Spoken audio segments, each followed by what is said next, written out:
call the meeting in order for Monday, May 8th, 2023.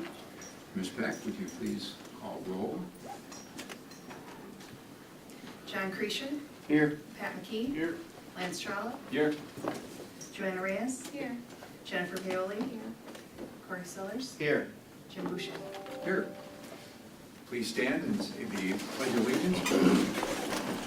I pledge allegiance to the flag of the United States of America and to the republic for which it stands, one nation, under God, indivisible, with liberty and justice for all.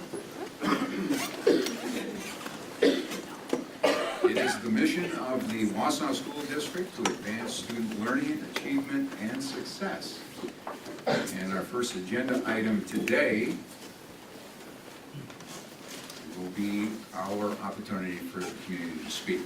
With that, let me say I would like to recognize speakers and students who wish to make a public comment.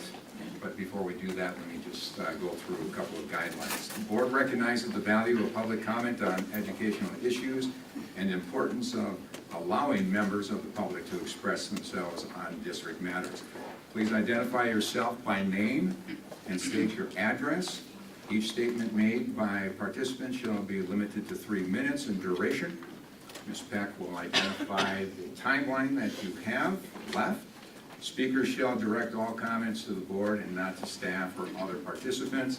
Public comments may not identify specific personnel or students by name or through the use of sufficiently detailed description so as to identify the individual staff or student. The presiding officer values civic discourse and may interrupt, terminate, or prohibit comments that do not adhere by the rules. But with that, I'm sure we'll have no problem, and we can continue with our first individual to speak.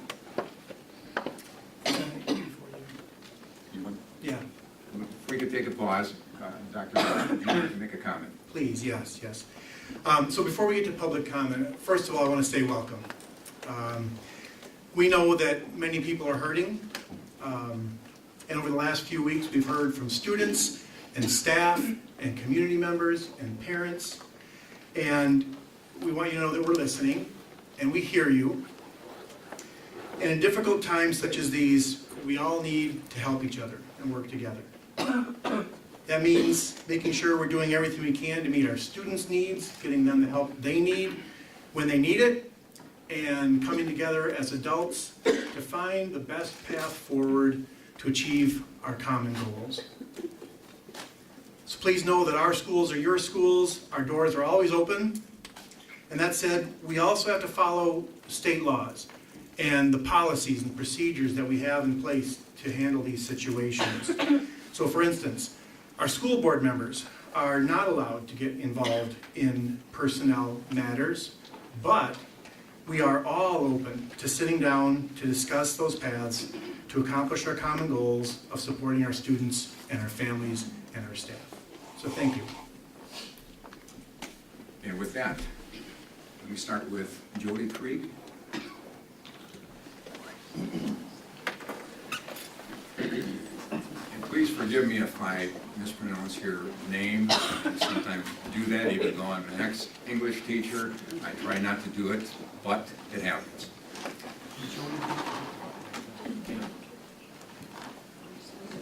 Sure, yeah. You just notice the turn screen.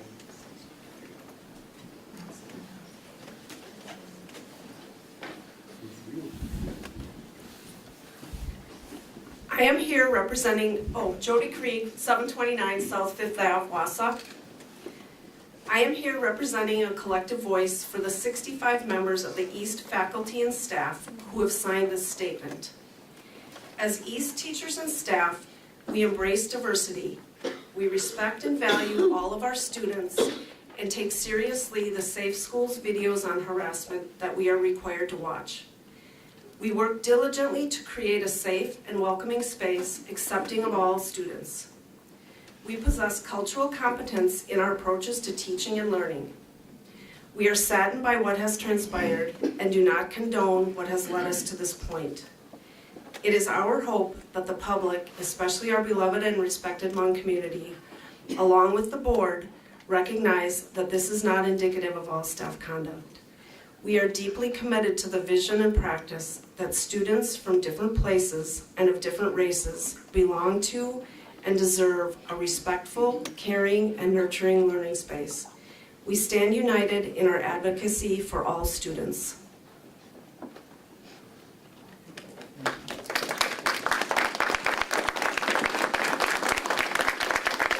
Thank you, Ms.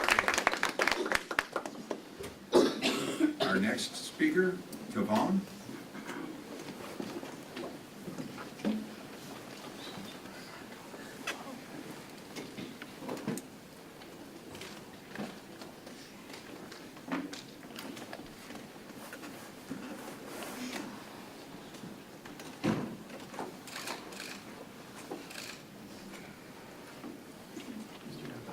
Can you hit the button on this, on that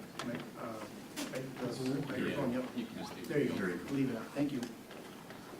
On No Puppy, 52061 Creek Drive. I'm here today as a very concerning father. I'm concerned about my son, mental health, the trauma he's gone through, caused by his band teacher. He didn't ask for this. He didn't deserve any of this. My son has depression, fear, anxiety of going to school because there's no safety plan for him by the school district. And he's not doing well right now because there's victim blaming going on right now. It's unfair to him. Let me tell you, during the investigation, when the teacher was on leave, my son was happy. He was being a kid. He was enjoying his time in school with no stress. Doesn't have to look behind his back. He worked very hard.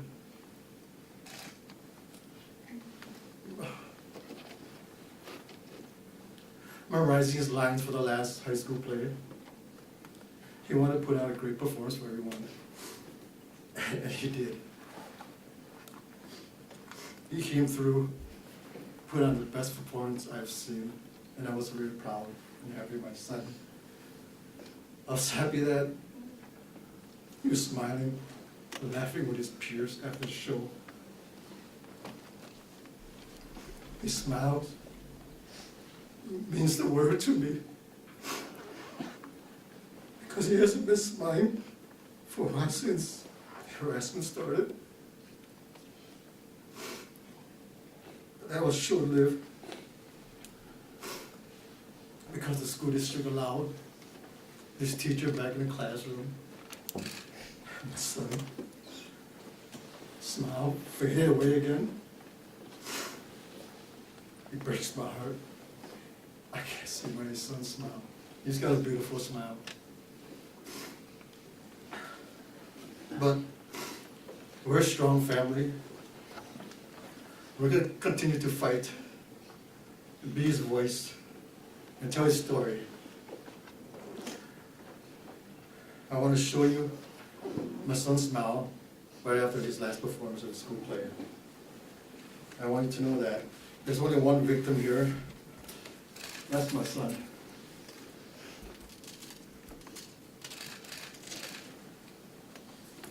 Thank you. Thank you.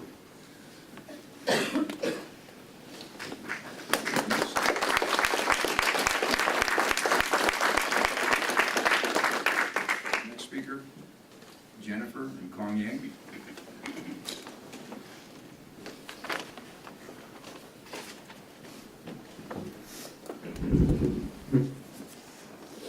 So in case our time was cut short, I invited my sister to make the second half of the statement, to use her time as well. Do you want us to say both her names right now, or if she has? Okay, Jennifer Yang, 2280 Ricky Drive, Harmon-Water. Hua Yang, 1311 Young Street, Wausau. We trusted you to follow your procedures and make the right legal and ethical decision. I apologize for these racial slurs, but this teacher has used the words monkey, chink, faggot, and ching chong. These are the words used in his classroom. These words do not make us feel uneasy. These words are filled with hate and make us feel intense pain because they attack our dignity and our worth. These words have great impact. When the district reinstated this teacher, you re-victimized my nephew once again. He would like you to know what you and this teacher have done to him. And I quote, "I have never felt as devalued, dehumanized, and vulnerable as I feel now. This oppression is unfathomable compared to the outcome of the racism. This is the cumulative result of all of this. Let that sink in." By bringing this teacher back because you believe he deserves another chance, you have silenced my nephew's voice and diminished his worth and dignity. He victimized my nephew 7 times and never once apologized. When the principal asked him to contact parents and apologize, he didn't, and he said he wasn't ready to have that conversation. This teacher saw my nephew in his class, saw his mom at work, and never once approached them to apologize or take responsibility. You should be disgusted that this is happening in your school. You do not have the right to use his trauma to justify bringing in consultants if you cannot even protect him or the other students in your classrooms from this teacher. We will not permit you to use my nephew's pain as a call for educational opportunity, to promote cultural awareness without first holding this teacher accountable to the highest standard.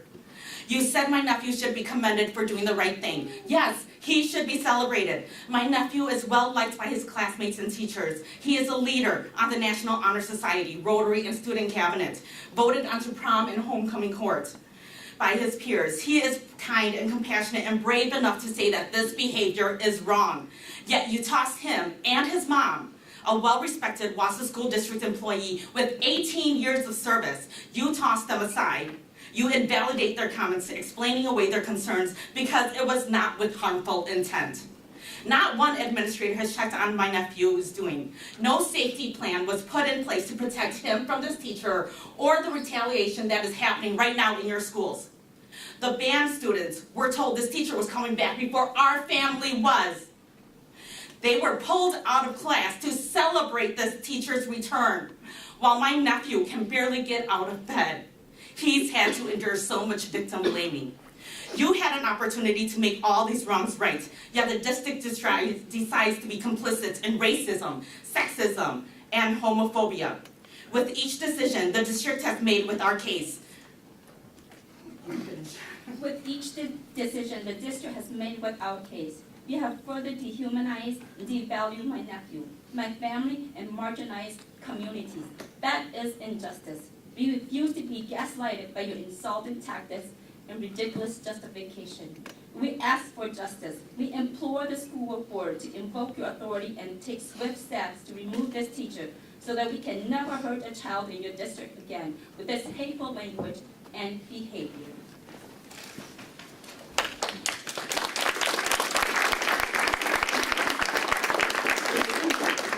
I'd like to present the accountability demands and for reparation on behalf of the Hmong and Lao community of Wausau and AAPI community throughout the United States. Catherine, please. If we could make room, if you could sit in front of this front row and make room for the people in the back, that could be kind of cool, if possible. Hi, my name is Catherine Pleer. My mother is Amy Pleer, former chair of the Wausau Community Foundation. I live at 14 North Hoyle Road on the east side. So dear school board, let's take a collective breath, just breathe in, and just feel ourselves in our body, because remember that these stories are in our bodies as well. This is a deeply personal and empathetic matter. And this goes beyond the maze of paperwork and policies put in place to prevent accountability and ignore racism in this community. Dear board, and the white people in this room, if you're feeling a little called out, then you're getting a glimpse of what it feels like to be an Asian American at East every single day. I am a 2016 graduate of Wausau East. I was adopted by a loving white family, and I was adopted during the one-child policy. I'm Chinese and lesbian. Wow, coming out just becomes easier and easier, you know. It's been a while. Music was my life at East. As a pianist and a singer in choir, a snare drummer, I wrote arrangements for the marching band, and I directed the music for Saturday Night Live in our school play. So now I am the music director at the famous Second City in Chicago. I have a successful and lucrative career in music in Chicago while playing dueling pianos and directing music. I drove almost 300 miles to tell you this, that my experience at East helped set up my career in music, but not from the support from Perkins, the person that we're talking about, but actually as an act of endurance to his bullying, his racism, homophobia, and his lack of musical support and musical competency. And I'm now telling you this as someone who's doing music professionally in a huge city. As a director of Second City, I've heard much better jokes than I've heard at East. Like, how do Asian parents name their kids? They throw a can down the stairs, ching ching chong. Or, I remember one of the white students, the same one who gave me a death threat that the teacher knew about and didn't do anything about, who snapped a percussion instrument called a whip crack behind the ear of a black student and said, "Does that remind you of something of your past?" I know a lot better jokes than that, but that's what I went through. I directed the field show, and he wouldn't even rehearse my musical arrangements for more than 15 to 30 minutes, even though they were very well written and they were also hard to do, so that his musical arrangements in the same show sounded better. He did not support me when I was writing arrangements. When he would debut them at games, he would try to debut them before I came back from another rehearsal, and then he used me as a scapegoat for any musical mistakes. This goes past educating the teacher. We are so past that. We've tried that in person over and over and over again, behind closed doors and really painful and problematic conversations. I can tell you because I've tried, with the support of my white parents, to no avail. We are past education. Racism is not a legacy that you should want to protect. Holding the teacher's career accountable by replacing him with someone that shows musical excellence, cultural competency, and emotional intelligence, and helps students with actual career readiness is imperative, because I did not trust this teacher to write a letter of recommendation when I went on to graduate with honors in music and create a professional, successful career in Chicago. So with that, show us that we are worthy of being protected. Stop Asian hate and protect us in solidarity.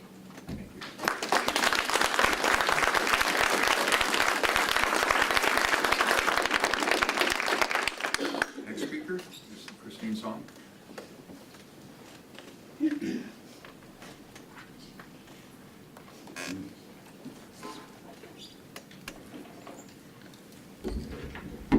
Christine Psalm 3312 North 11th Street, Wausau. Thank you for letting me talk with you tonight. I'm sorry I have to be here. I'm sorry any of the people in this room have to be here tonight. We're in a tough place right now during Black History Month. Many of you know we had a student panel in February where a number of Wausau East students told us about some mistreatments they experienced. I know there was a school board member present too, and we heard very clearly that there were some pretty serious issues happening with our students, with other students bullying, and even with teachers.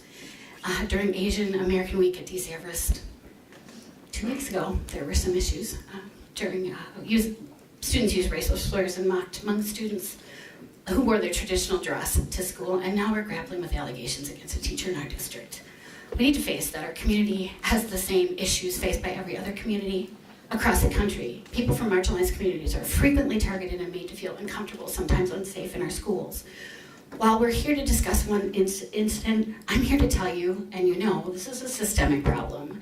Wausau School District has some issues, and I don't feel that you're addressing them effectively as an administration, as a board. I am extremely impressed that the teachers were here to support the Hmong community tonight. That is awesome, and but there are still issues with other teachers. You need to recognize that. You need to make sure your policies are up to date. 2018, there were some big changes in how you have staff address issues of diversity, and I sure hope your policy is updated, because I don't think how you responded shows me that you're meeting that criteria. So please take a look at that.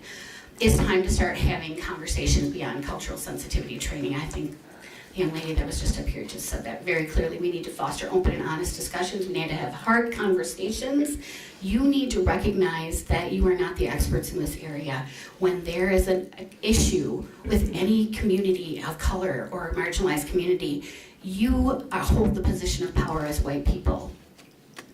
That you are holding the position of power as white people who get to determine how people are held accountable, and that's got to stop.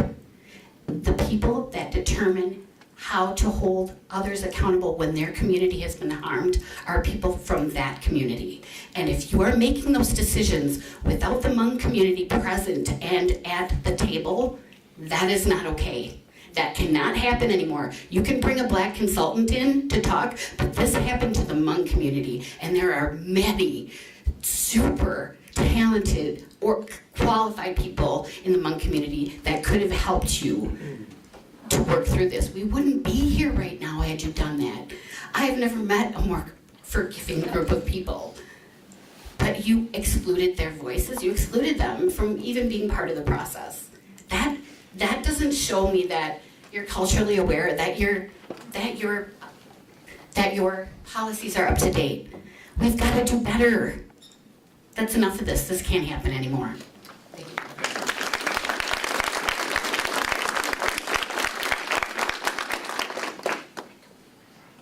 Next speaker, Yi-Ling Zhang.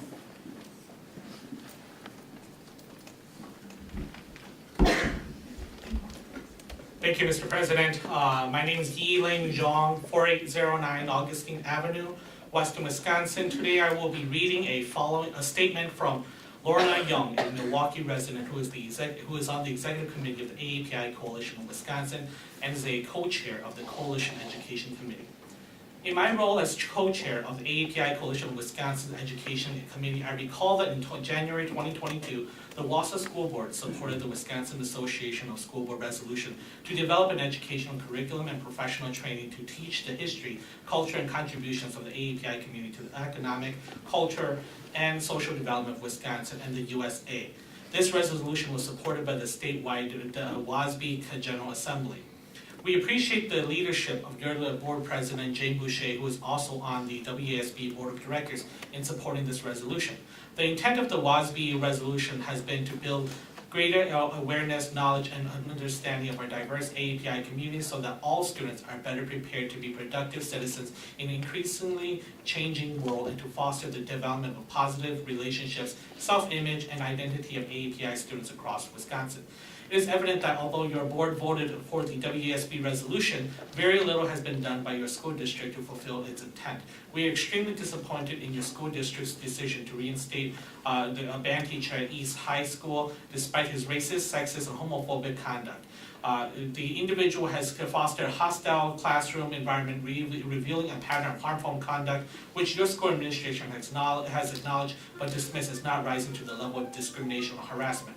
Your school district has a long way to go to create a supporting learning environment for all your students. Did you know that in Wisconsin, your school district has the largest population of AAPI students of 20% in your school district, and that Hmong and Lao Americans comprise the largest Asian American population of Wisconsin? Wausau should be taking the lead in Wisconsin to demonstrate that your teachers in all subjects from kindergarten through 12th grade are positive role models. Teachers should lead and guide and not humiliate, make fun, and dehumanize students. Any teacher who exhibits a behavior that is discriminatory and offensive undermines the very essence of education and sets a negative example for their students and your community. The AAPI Coalition supports the Wausau community leaders and the Von Pocky family's list of demands being presented today. Please confirm your prior yes vote for the WASB resolution by following up with actions so that the Wausau School District can become a model in Wisconsin and across the United States for a positive and inclusive learning environment, particularly for AAPI students. We also look to you to endorse the Wisconsin's current Senate Bill 240 and Assembly Bill 232 to show your continued support for an instructional program and professional training of Hmong American and Asian Americans in our K-12 public schools. This month is AAPI Heritage Month. The heritage of Hmong Americans and Asian Americans is integral to the fabric of Wisconsin. Thank you.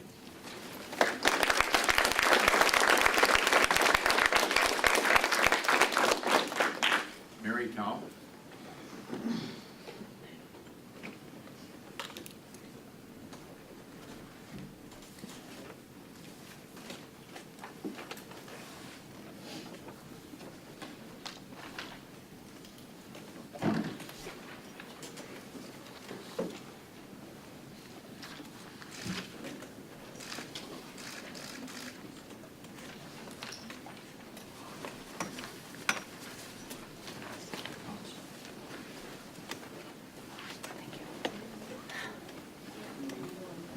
Mary Tao, 506 Sherman Street, Wausau, Wisconsin, 54401. Board members, I'd like to read the document that I handed out in front of you to go on record, which was written by your highest leader in the Wausau School District. And it reads, yes, if a parent appeals it to DPI, the problem with sharing information with the board is that if our plan does not go well and we need further discipline, it could still come to the board. It continues to say, as to communications, we have been advised to be quiet. The less we say, the quicker this passes by. How dishonorable of the highest leader of your school district to devalue the Asian American community in this way. This sends a clear message that our Asian American children have no value or priority by the Wausau School District. Showing prejudice against marginalized groups is systematically part of your Wausau School District DNA, from the top down. Our issue only begins with your band teacher at East High School. By doing nothing, board members, you continue to be an enabler of a harmful culture that has been long normalized by your institution. Board members, how can I trust and have confidence in the highest leader of your organization and your district administrators after reading an awful portrayal of our Asian American kids and us in that message?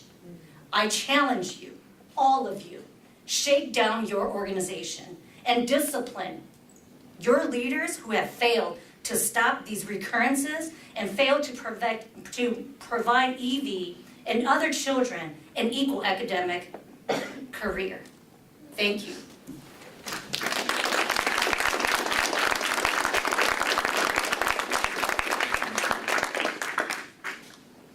Tina Parker. Tim Parker. That's okay. It I'll answer worked. to Tina, that's fine. It's in the rain.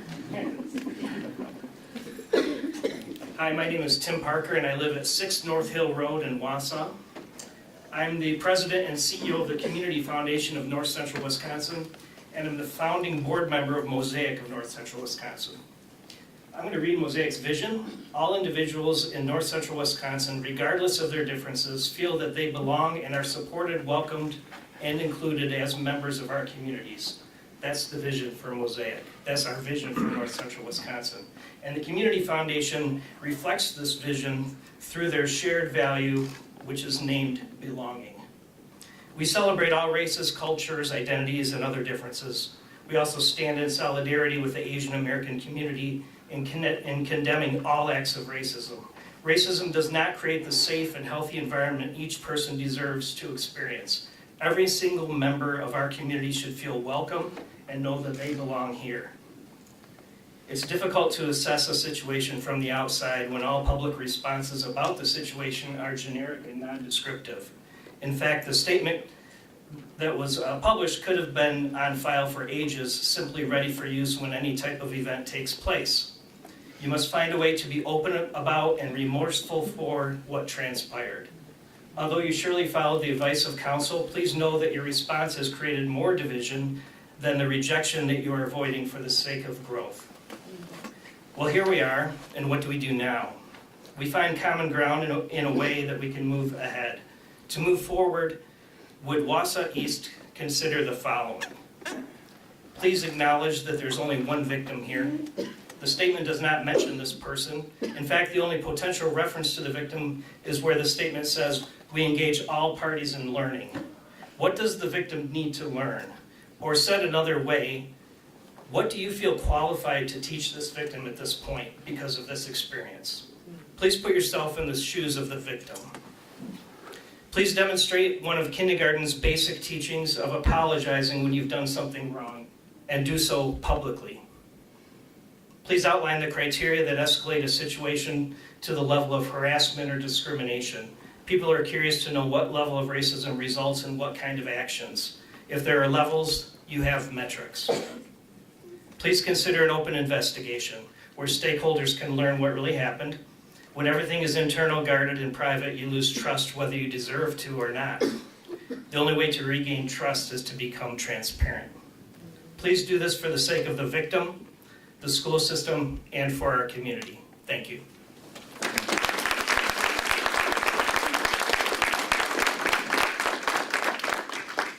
Next speaker, Joel Lewis.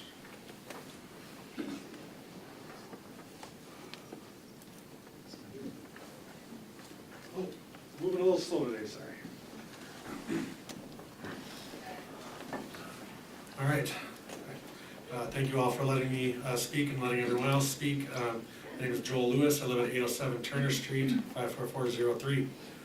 I'll be honest, when I first heard about this, I didn't know about the student or anything like that. All I knew was the accusations against the teacher, who has been a teacher for 2 of our older children. So I was shocked. I wasn't aware that this kind of behavior was allowed or was happening. And my first thought was, is this a student maybe that has got bad grades or something and you know, wanted to get back at the teacher, right? That was my first thought. But then I started to see all of the violations that came out, and that some of them the teacher admitted to. Then I saw that it's the child of a person that's worked for the district for 18 years, so that further legitimized what I'm reading and what I'm learning about. And it just broke my heart, because I think that our #1 goal when we're educating our kids is to make a safe space for them, so that they can feel comfortable and able to grow, and able to become who they want to be. Like this young woman I heard, you know, who's living in Chicago and living their dream now, right? Like we need to foster an environment that allows for more people to do that. And so I hope that we will seriously consider revisiting what's happened here and figuring out how we can set up some sort of protocol so that it's not continuing to happen in the classroom. I think that white people have gotten comfortable saying and doing things that aren't always right. And maybe they don't even always know that they're offending people. But it's still wrong, right? So the fact is that he said and did things that made this student feel uncomfortable. And to hear his father speak about it breaks my heart even further. I know his father for a long time. I know him to be a very good person as well. And so I hope that we can somehow do what's right here and make sure that no student has to face this kind of fear or feel like they're not welcome in the classroom. So, thank you.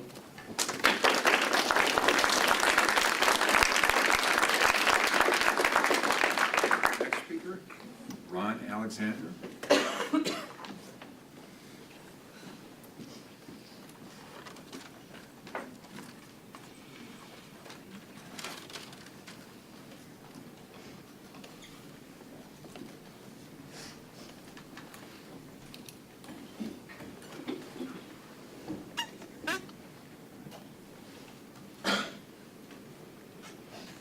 Thank you. My name is Ron Alexander. I'm from 15420 Brandenburg Avenue in the village of Maine in the Wausau School District. I stand with our Asian American leaders demanding justice for our community for the extremely inappropriate and offensive racial slurs, sexist language, and homophobic comments made by a high school band teacher in a classroom, and specifically for the harm done to a family and their son. I support an appeal of the decision made by the superintendent at whatever level the family feels appropriate. Furthermore, I believe that this is not an isolated incident. There is evidence of racism throughout the Wausau School District. In addition to the reported offensive incident last year by a teacher at West High towards our Native American community, this past February, I was at a panel discussion at East High for Black History Month. 6 students of color reported on specific examples of racism they had personally experienced from fellow students and teachers. The examples were numerous, astounding, and very alarming, even including ample use of the N-word. This is unacceptable behavior and must change. I'm also aware of recurrent racial slurs by students at a grade school in the district. I agree with the hiring of a qualified consultant to advise on cultural sensitivity. But I believe their role should include doing an audit of all schools in the district through interviewing administrators, teachers, and students to get a baseline on the racist behavior that is occurring and to design a comprehensive remediation program for the student body and staff. Thank you.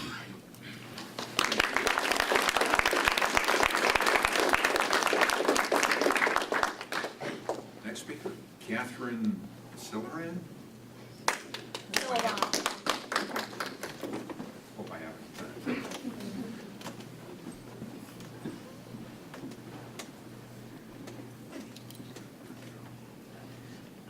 My name is Catherine Sullivan. I live on North 16th Ave, Wausau, Wisconsin.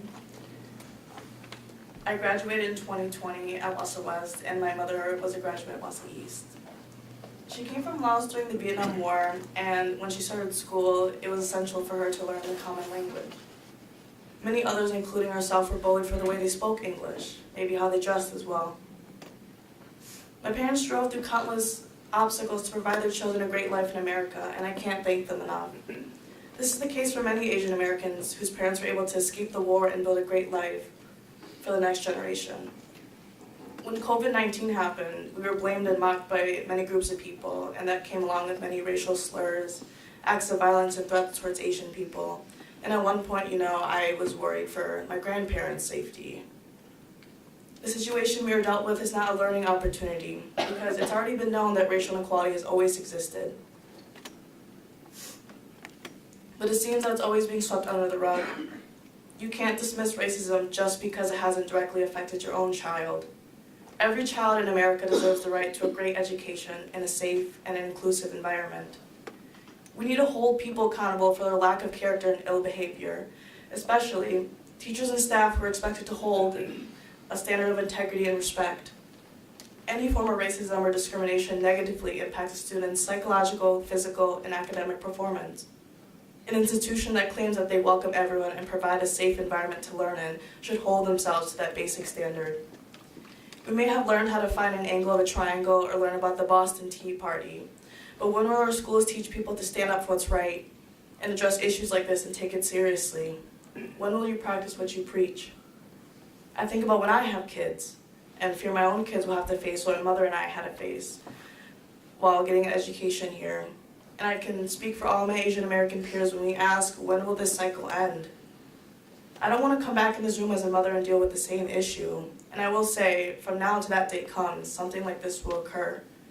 But we will look to the people in power to make sure there are actions being made to deter the racism that lives among our schools. Thank you.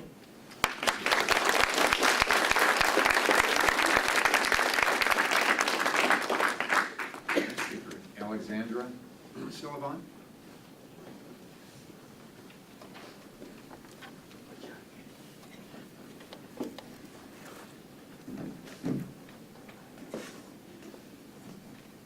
Hello, my name is Alexandra Sullivan. I live on North 16th Avenue, Wausau, Wisconsin. I graduated Wausau West last spring as valedictorian, and I addressed my classmates as a student speaker. I also worked as a TA here at the Wausau School District. Currently, I attend the University of Wisconsin-Stevens Point, where I study biochemistry with an emphasis in pre-optometry together with music. In regards to this matter, I'm disappointed, frustrated, heartbroken, outraged at this point. The behavior that was exhibited and the actions that were taken to resolve the situation was completely and utterly unacceptable. Discrimination towards gender, race, sexual orientation, etc. should not be tolerated. Unfortunately, I'm aware that this sort of behavior is tolerated because I have dealt with my fair share of racism. Flashback to freshman year, where a substitute teacher demanded I speak English. This resulted in my white peers laughing at that cheap joke that was made because this individual demonstrated that it was appropriate to be not just disrespectful, but racist. I was left to suppress my emotions of embarrassment and confusion, asking myself, why did this happen to me? Did I deserve it? How is it okay for a full-grown adult to make racist remarks for a student just wanting to learn algebra? This is not just a microaggression. This is racism. This matter should not have been deemed a learning opportunity. Quite frankly, to me, a learning opportunity is to the degree of not studying for an exam, failing it, then learning that you can prevent this from happening by studying. Just because you have never experienced any sort of discrimination in your life does not mean it does not exist. Racism is a serious matter. Let me reiterate, any sort of discrimination should not be tolerated. Leaving the Wausau School District last spring, I had hope for change. I spoke about how we must be more mindful to everyone in our community and respect the differences between us all. There's no room for hate or discrimination in my life, but to hear and see this disgusting behavior towards anyone is absolutely heartbreaking. I should be focusing on my academics, but I can't. This matter has affected me to the point where I've lost sleep because I'm worried about the mental, emotional, and physical state of those back home in Wausau. We need to hold those in power accountable. Please do better and be better. The Asian community will no longer be silenced. Our voices will be heard. Thank you.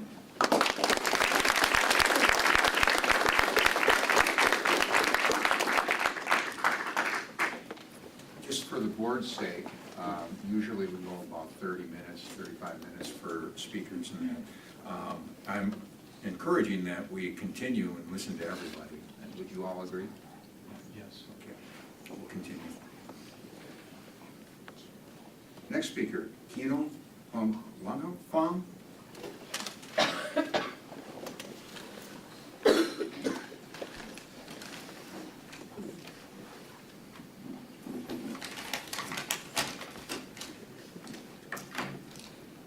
My name is Kino Bangafon. I live in 120 Grand Avenue, Wausau, Wisconsin. Good evening, board members. And I'm the now president of Wausau organization in Wausau, and graduated from Wausau East 1994. I'm here to respectfully ask you to take action and do what's the right thing for Wong Pak Di family. The world is watching and waiting to hear from you to do the right thing, to act the right way to the family. Educators are held as a high standard of there should be zero tolerance to enable to use terrorism and homophobic statement for fun. This is promoted high health. This doesn't promote a healthy learning environment for our children in Wausau. So I don't have much to say, a really short one, but I hope you do the right thing and act the right way for the family or for the community. And we're all here to support each other. And I do love school. I love Wausau East High School, graduated from Wausau High School, and I respect all the board members and our teachers back in 1994. Thank you.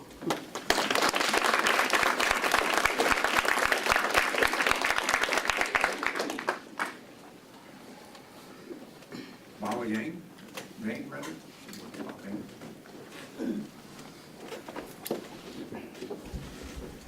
Bully Bang, I reside at 1204 Harlan Ave in Rothschild, Wisconsin. Good evening, I'm here as a concerned citizen and an aunt to several Wausau School District students. So I was born here in Wausau. I recently just became a resident of Rothschild, and for the most part of my adult life, I've always been open to sharing my thoughts and experiences, supporting why I think Central Wisconsin, primarily Wausau, is a good place to live and raise a family. However, upon learning about the traumatic experiences of Wausau East student initials EV and the determination of the district's investigation looking into this matter, I became sick to my stomach, as you can tell. At that point, I wanted to take back every positive thing I said about Wausau. However, I know that wouldn't be fair, so I didn't. I will, however, share with you that I am extremely hurt and angry. I stand in solidarity with the Wong Pak Di family and the Asian community, and every student who feels hurt by this entire situation and the district administration's determination. I need you all to know that there are so many Wausau families that are hurting right now. Despite corroborating evidence of the Wausau East Band director's repeated inappropriate and offensive behavior, It was determined that his behavior did not rise to the level of discrimination and harassment, and he was granted reinstatement. The district's determination didn't address his gross misconduct nor mention reparation for those who he harmed. This sends a really strong message to our community, and that message is that racist, sexist, and homophobic behavior is acceptable in our schools, and that is absolutely not acceptable. I urge you to think about how the district's determination has and will continue to negatively impact our students and their families, and possibly their mental and emotional well-being. The Wausau School District's mission is to advance student learning, achievement, and success. I'm here, along with so many others, demanding action and accountability towards that mission by first creating a safe space, a healthy and comfortable learning environment for all students, and that means including all those from different protected classes. Thank you.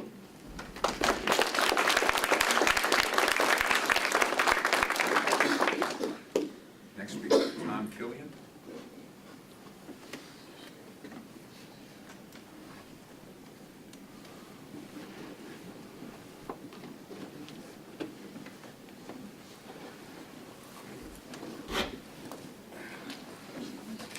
Good evening. Tom Killian, 133 East Thomas Street, Wausau. I'm going to echo my earlier sentiments. I stand here today in solidarity with the belief that invariably learning environments for our children should provide the soil in which they feel comfortable and thrive. Education is not just a composite of textbooks and exams, but also a civic curriculum that should reflect our community's values and commitments. The community places its confidence in our schools, while families place their kids in those schools' classrooms. By doing so, we are placing our trust in a system, and we expect that system to elevate children, and I mean all children. So as students in Wausau receive quizzes and tests through which their performance will be measured, we must ask ourselves, through what metrics does the school environment and system grade itself? The administration's response has left those measurements unclear, creating confusion and disappointment rather than clarity and confidence. From its figurative desk, a large part of the community is now raising its hand to ask a question. It is raising its hand to ask how the administration handles these types of concerns from our students and youth.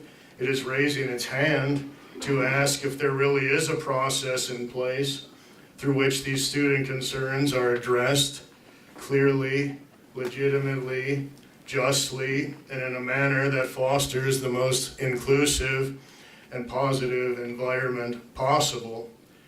Educators hold a special role that comes with the highest of standards and expectations, and those must be upheld to properly support and elevate children, and I mean all children. Thank you.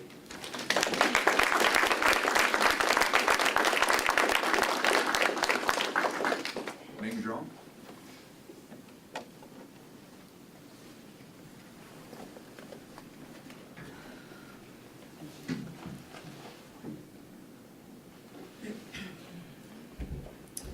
Maine John, 2012 Weston Ave in Schofield.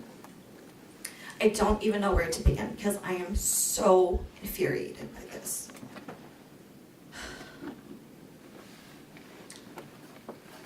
Let's say that the roles were reversed. It was an Asian American student who did this to a Caucasian student. What would your response be? Let's be real. Would your response be the same if the roles were reversed? Ask yourself that question. Every single student living and breathing in this world deserves to be loved, protected, and respected. It is a human right to be treated with respect and dignity, no matter what room you're in. You have a moral obligation to make sure that your students feel this way. How dare you not do your jobs as educators? How dare you? I am grateful that I do not live in this school district because I would be remorse if I allowed my kids to attend this school and to be treated this way. Also, all of the other microaggressions, all the other comments that were made today, it doesn't even matter if this student was an A student or an F student. It doesn't matter. Every kid deserves a chance. Every single kid. If you are planting a flower, you do not just throw away the flower. You cultivate it. You make sure that the nutrients in the soil that you are feeding this flower allows it to grow. That is the impact that you guys have to each and every student that you serve, that you should humbly serve, that you should not forget about. I am deeply appalled by the response that was made. Tim Parker mentioned kindergarten. I think everybody has to go back to kindergarten because we teach children at a very young age to talk respectfully, to be respectful to everybody, and to say sorry when you make a mistake. That still has not yet happened, and I am deeply appalled by that. We will not be quiet. Change needs to be made, and this is systemic. You need to recognize that what you did is wrong. You will be held accountable, as will this teacher. Let that sink in. You guys are directly impacting the future of this community, the future of the world, the future of the nation. How dare you tell them that this type of behavior is acceptable? How dare you? You have a chance to do the right thing and to make change, and that is today. Thank you.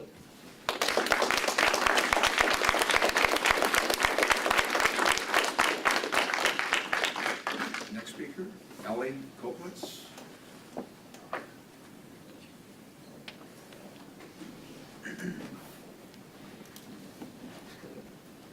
Hi, my name is Alessandra Koplitz. I live at 2280 River Drive, Clinton, Wisconsin, 54455.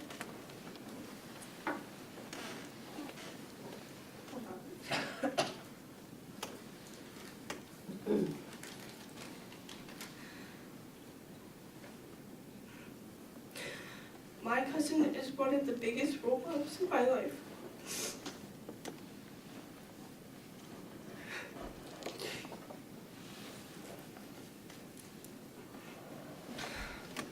He's not just a role model to me, but he's a role model at school, in the theater community, at his job, and to his family.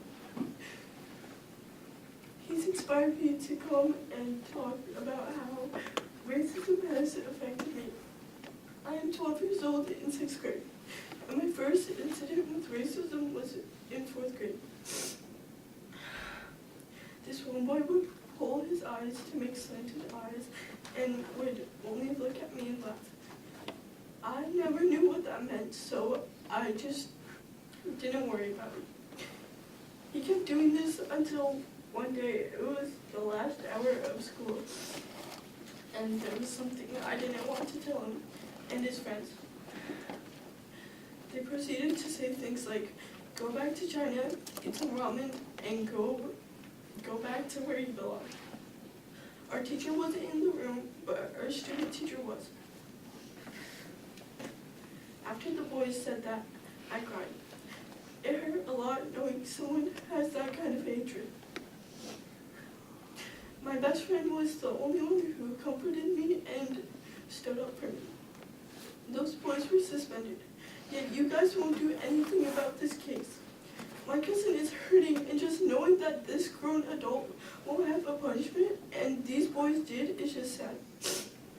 Thank you for listening to me.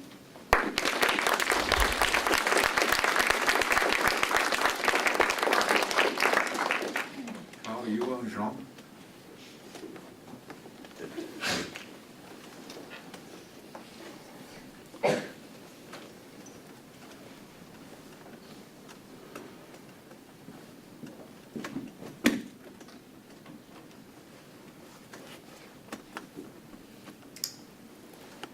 School board. Joa Jean, 6106 Thomas Avenue, Weston. Today I will be reading a statement from a person who has gone through this. My name is Olivia, and I am sharing some of the most detrimental types of abuse and exploitation that I've endured in the Wausau East Band under the direction of the band director. He would go out of his way to target my brother in front of the band, sometimes jokingly, sometimes aggressively, and short-tempered. I very clearly remember that this teacher would call my brother the Mexican, Cheech, Pedro, etc., which made me uncomfortable because my brother has a name. The teacher was being jokingly but blatantly racist by calling my brother's racial slurs. When I informed him how uncomfortable that made me, he apologized and told me he'll keep that in mind. From freshman year to senior year, he did not keep that in mind. After the next few years, it got substantially worse. For summer lessons with my brother, the teacher introduced us as the Mexicans. Mexican 1 and Mexican 2. Even being a freshman, I internally rolled my eyes at the ignorance and told myself, this man is racist. He seems to think it's funny. I was uncomfortable. There were numerous times where this teacher belligerently lashed out at students around me and towards me. When he gets angry, he will literally yell until he's red in the face. If he had a match in front of his face, they would go out. Scary and aggressive behavior like that from a 6-foot man with authority is enough to make you not want to retaliate, even when he's hurling insults at you or making you feel unsafe. There are many more memories of instances like this. When the teacher found out I was bisexual, he took advantage of me by using me as an opportunity to sexualize me and women. Once he invited me into his office to watch a YouTube video of a woman with a purple bodysuit dancing with an instrument, and he proceeded to discuss how sexually attractive her body was with me.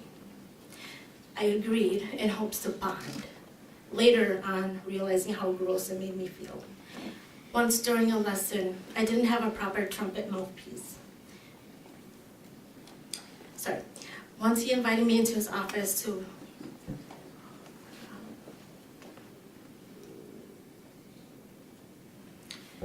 Once during our lesson, I didn't have a proper trumpet mouthpiece. He hands me his mouthpiece and said, "Here, try not to get salsa on it." I was conflicted on how to react and feel. I performed a show with shadow drum and bugle corps in 2017. When returning to band camp later, the teacher pulled me aside and congratulated me. I said thank you. He then asked me, "Hey, are any of those color guard girls over 18? I replied, "No, why?" He chuckled, grinned, and said, "I was just talking with blank, with so-and-so at the show." He was, those unitards don't really have much to the imagination. He was referring to the high school girls performing spandex. I hate to cut you off. Thank you. Thank you.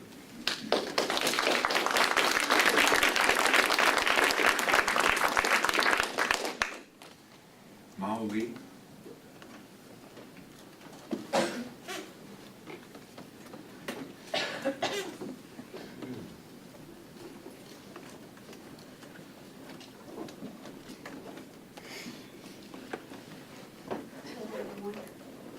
I'm going to be reading my notes so I can stay on track. And I guess I didn't realize that I had 3 minutes, so I think I was kind of planning on 6 minutes, so I will kind of get to the point. I thank you for your time. I do want to talk about the impact of harassment and bullying, but I should say my name, Mao Lee, 224370 Country Lane, Wausau, Wisconsin. According to Cambridge Dictionary, harassment is defined as a form of illegal behavior towards a person that causes mental or emotional suffering. Per the U.S. Department of the Interior, Equal Opportunity and Workplace Conduct, harassment can be in the form of remarks, requests, or jokes. Bullying is the behavior of a person who hurts or frightens someone smaller or less powerful. How does bullying and harassment impact people? The effects of bullying and harassment have serious and lasting negative impacts on our mental health and overall well-being. It can cause feelings of rejection, exclusion, isolation, self-esteem, and some people can develop depression and anxiety as a result. And in some cases, it can even develop into an acute stress disorder. In addition, it can decrease a student's academic performance, and they're likely to skip school or drop out. According to the U.S. Department of Health and Human Services, bullying is considered as an adverse child experience, or ACE. ACEs are potentially traumatic events that can have negative and lasting effects on a person's development, the way the person interacts with other people, and how they perform in school.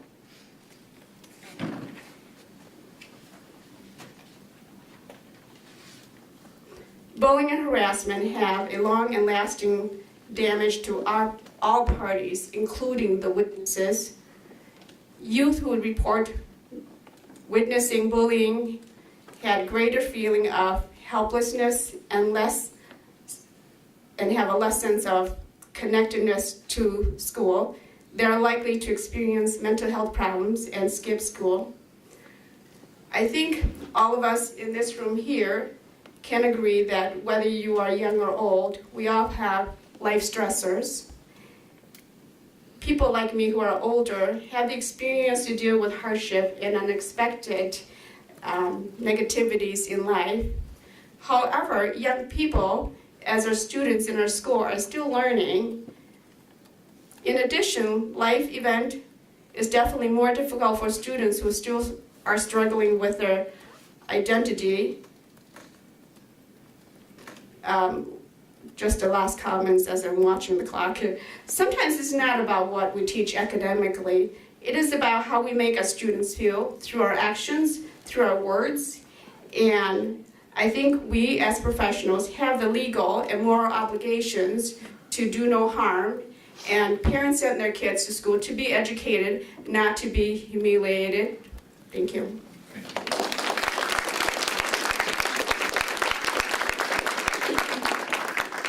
Jane Elizabeth Lohr.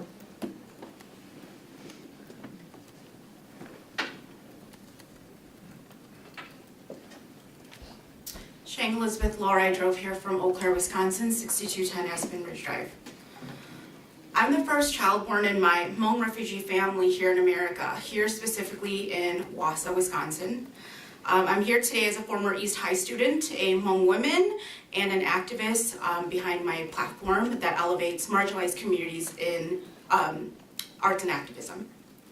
When I decided to transfer to East High School in the 10th grade, I was starting a brand new chapter in my life. Anyone who knows me knows how much Wausau East High School means to me.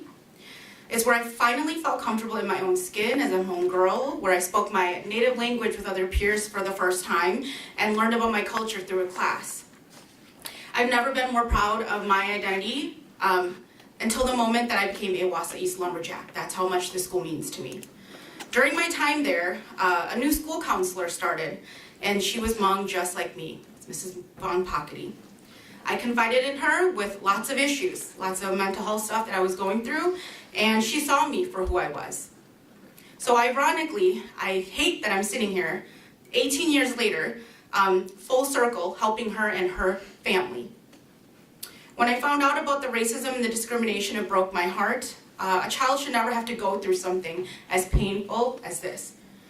He's been robbed of his love for the music and the arts, his youth, his education, and his high school experience. And that's unacceptable to me. And the same place that shaped me into who I am today has become the very same place that another child is affiliating forever now with pain and trauma. Our queer BIPOC youth deserve better. Every child deserves the best. Especially from teachers who are there to protect, guide, and inspire, not humiliate, harm, and dehumanize. So with that, you've been provided a copy of our demands, which has been publicized and now viral and on national news. So These demands are, number one, we demand a retraction of the superintendent's determination. Number two, we ask for the termination of this teacher's employment. Number three, the family and the larger community deserves a public apology. Number four, we are asking for a task force that will be committed to creating equitable, diverse, and inclusive policies to reinforce your very own statement against discrimination of protected classes. Number five, mental health counseling services and safe spaces for students who may have been impacted by this situation. Number six, culturally competent education and training for all staff from an approved and qualified outside consultant of our choosing. Number seven, the establishment of EDI position that will address any future incidences, especially in cases that would require a thorough, unbiased, and fair investigation involving those from protected classes. The endorsement of Wisconsin Legislation Senate Bill 240 directing school boards to provide instruction on Hmong and American studies. So until these demands are agreed and enacted upon, we will not stop pursuing justice. We will not stop pursuing our right to ensure that every child is safe. And thank you for your time. Thank you.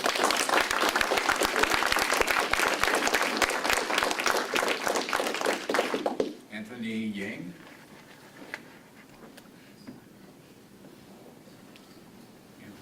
There he is.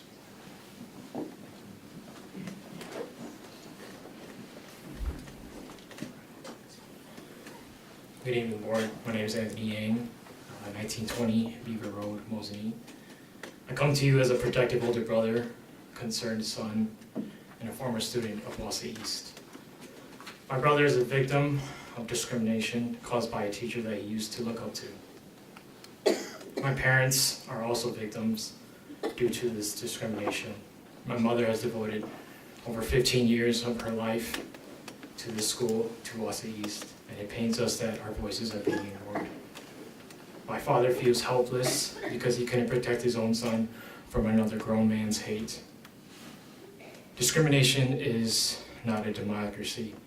Just because the majority votes that what he said is non-discriminatory doesn't mean that it didn't hurt, doesn't mean that it should be ignored.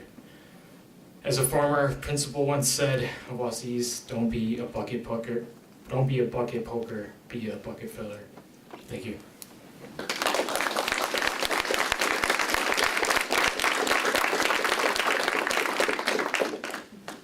Ollie Barton.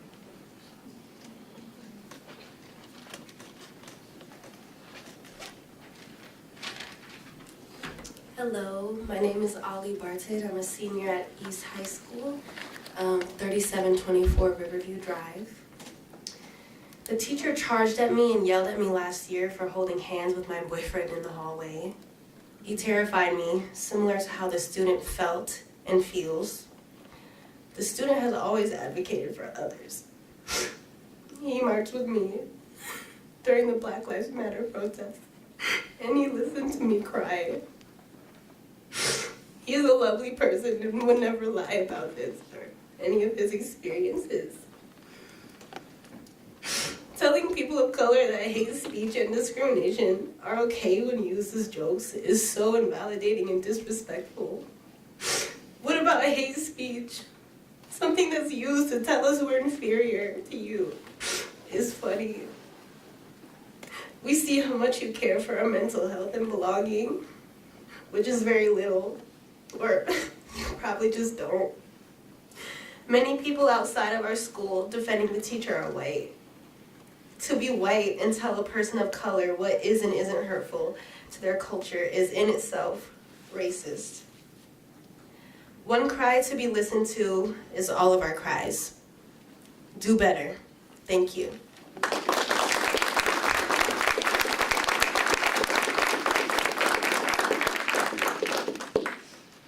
Mayor Lee.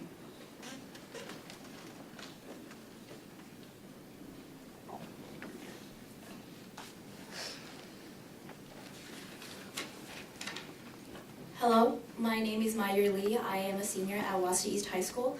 I live on 619 Winton Street. I'm speaking on this incident with the realization that I may lose the respect that I have kindled with my peers and the staff of Wausau East High School. What I say is only from my experience and from the other intellectual minds that have allowed us to come to a middle ground. I say this from what I've heard from other people. They say that this specific issue may not be a cold stone black and white issue, but a subject matter in a continuum of gray. I cannot prove that these accusations happen, but neither can I prove that they have not. All we can do is spread word by mouth and express our experiences as my peers have. With the spike in Asian hate crimes, the Hmong community has taken initiative to protect those who are victims of racism. From my experience, although I have experienced that the teacher does try to be open to different cultures, I now regret that he may be shunned by those who know his face and name in the Hmong community. The band kids have love for this teacher, and I'm glad that they have a staff member to connect to. Unfortunately, this was not the case for one of my peers, but his feelings are his own and should be validated. I've also heard excuses from other people that punishment is not acceptable towards such actions, as multiple teachers at our school have done worse. This is proof that racism is very much alive at our schools. Even my friends at Wausau West High School have expressed the same thing.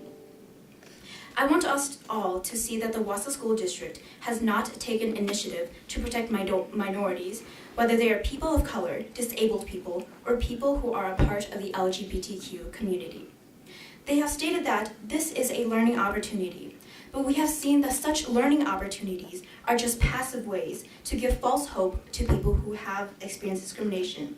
There are too many motivated incidents at school for the short time that I have. Many students who I know of have reported to administration about harassment of homophobia or racism and have in the end received no later response.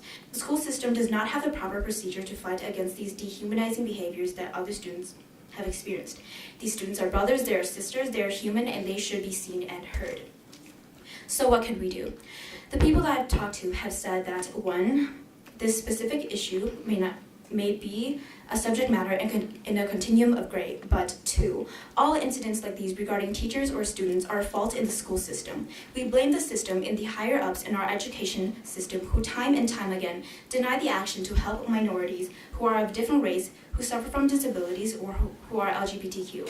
3, create a procedure and encourage teachers and staff to step up against discriminatory actions. Set clear punishment for both teachers and students who emit these discriminatory signs. These words are from the people that I've talked to.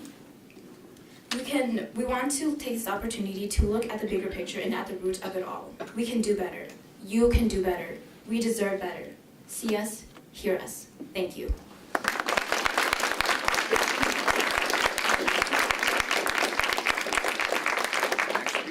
Next speaker is Tisha Zhang.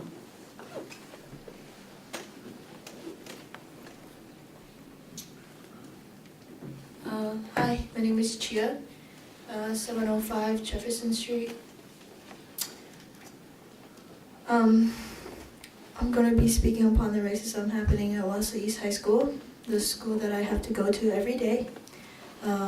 Every day when I step foot into that school, I feel like I don't belong there, and I isolate myself.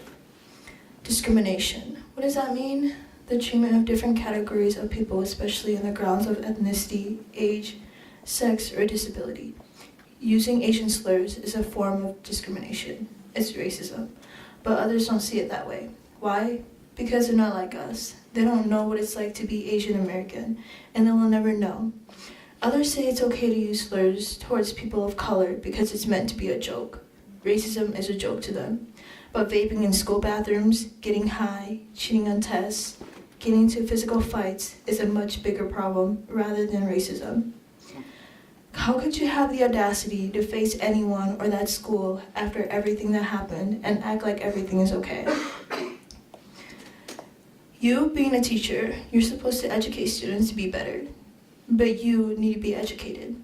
You will never know what those words can do to us because you don't go through what we do, because you have the privilege to do what you want to do, but we can't because we're people of color. We're not seen like you, we can't speak up like you, but that's going to change now. You will not be able to silence us, and we will not stay silent. You're not born racist, you learn being racist. Just let that sink in. Thank you.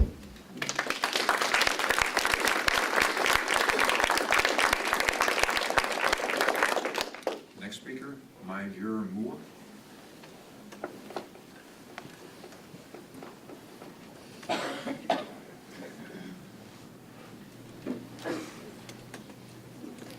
evening. My name is Maija Moa. I reside at 610 Leon Street, Rothschild, Wisconsin.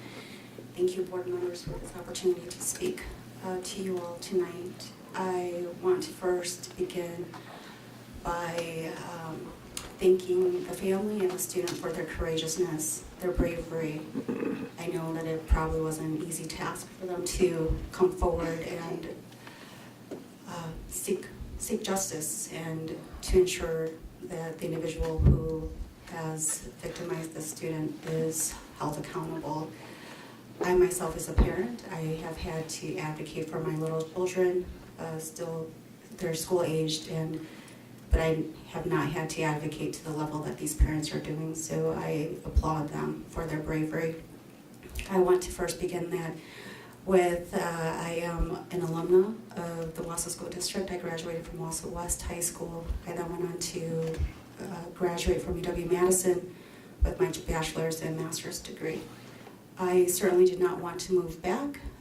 However, my family, my husband's family are here. And the reason why I was reluctant to move back was because of my experience in high school with an assistant principal who discriminately asked me what I was doing in the counseling office while I was waiting to see my counselor. I did address that with my counselor, and she talked with the assistant principal. The response was that I was treated unfairly because of gang activities that were going on in the community. And I myself among, I was a great student. I received a full ride scholarship to UW-Madison. So when I heard about the story, which I don't have any affiliation with the family, I don't know who they are, but when I heard about the experience of the student, it broke my heart. It took me back to my own experience, and it is very traumatic. I can still remember very vividly the experiences that I had to endure. And even to this day, when I walk into that school, that's the one memory that I have. And I hope that as board members, you do your due diligence, that you hold your staff responsible. I did have some chance to look through the 2022 and 2023 employee manual, as well as the board policy manual, and it does state that you have a responsibility and that you are to oversee your staff, particularly in situations like this. So my hope for you is to do your due diligence, exercise your position of authority, your position of influence, and pave the way for the rest of us and make sure that these students like this individual, does want to come back to Wausau after getting their higher ed and want to give back to this community and grow our community. Thank you.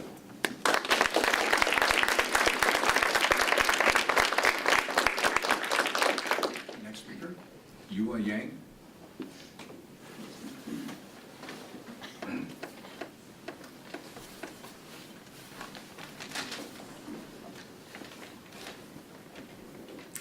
Hello, my name is Dr. Zhou Yang, and what I'm going to do is I'm just going to read a letter that I had actually written on my birthday. It was very sad because it was one of the first things that I did when I woke up, went on Facebook, and the first things I saw. I am a 20-year Wausau East alumni, class of 2003, junior class president. I wake up this morning on my 38th birthday to witness that in the last 20 years, racism, discrimination, harassment for minorities is still here at Wausau East. Despite many wonderful teachers, principals, and support system at Wausau East, I too have been a victim to racial slurs, racial discrimination, and harassment. I am very disgusted at the Wausau School District administrators for deeming and supporting this incident regarding this teacher as humor that is racist and sexist in nature according to the students. Yet, this teacher's behavior is not engaging in harassing or discriminatory behavior. Discrimination is defined as the unjust or prejudicial treatment of different categories of people, especially on the grounds of ethnicity, age, sex, or disability. Harassment is defined as unwelcome conduct that is based on the race, color, religion, sex, including sexual orientation, gender, identity or pregnancy, national origin, older age, disability, or genetic information. The use of dirty monkey, chink, faggot, ching chong towards students is disgusting, especially from a professional in the school. Anyone who accepts these behaviors as non-harassment or non-discriminatory is as guilty as the one who displayed the actions. We must move forward in creating a safe environment for the students to grow and to learn. According to the quote on the Wausau School District letterhead, it is the mission of the Wausau School District to advance student learning, achievement, and success. If you're unwilling to help create this environment, I suggest a deep self-evaluation on what truly is a role of our administrators. Thank you.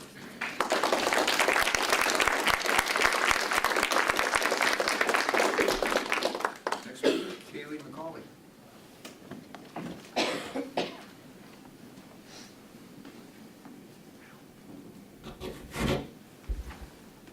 Good evening to the board. Thank you for this opportunity to address you tonight. My name is Kaylee McCauley, 5177 North 28th Ave, Apartment 3. I'm here today because I believe all students should be treated with dignity and respect, and I particularly understand the consequences for students when that doesn't happen, working as a mental health professional within this community. I also am here to show solidarity within the MUM community. As you know, a student had the courage to speak up about the harmful, discriminatory comments they experienced. But despite these comments being corroborated, it was determined that the Wausau School District deemed the remarks not to be considered harassment. This is disappointing and also unacceptable. No student should have to experience something like this, especially not by a teacher, somebody who is supposed to be a trusted and safe adult. It's important to recognize that whether the comments made by the teacher were intended to be hurtful or not, the impact on the student's family, and the community at large has been one of harm. Members of marginalized communities should never be expected to endure offensive racial remarks. And I think that the lack of accountability and passive response to this incident undermines the harm that has been caused.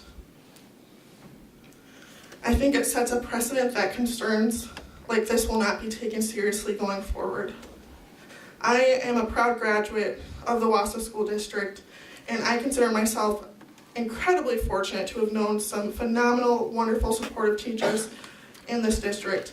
And it's because of this that I know it's entirely reasonable and possible to hold our district and its teachers to a higher standard.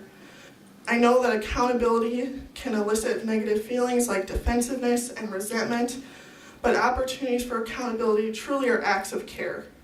It is an acknowledgement of people's humanity and capacity to transform behaviors. And I consider the display of support here tonight an act of care. And I think that you should all be deeply, deeply humbled by the Hmong community's willingness and courage to speak on this matter, because it has not been easy for them, and I see that. And so I ask that this be considered when evaluating if the district's determination for this incident was truly appropriate. Because I feel like after listening to people's accounts tonight, it was not appropriate whatsoever. And so I thank you for your time, and I appreciate you listening to myself and the others who have shared tonight. Thank you.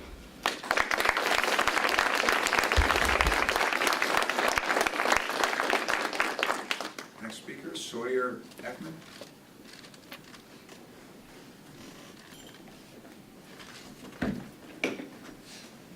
My name is Sawyer Ashman. I reside at 315 Western Avenue here in Wausau.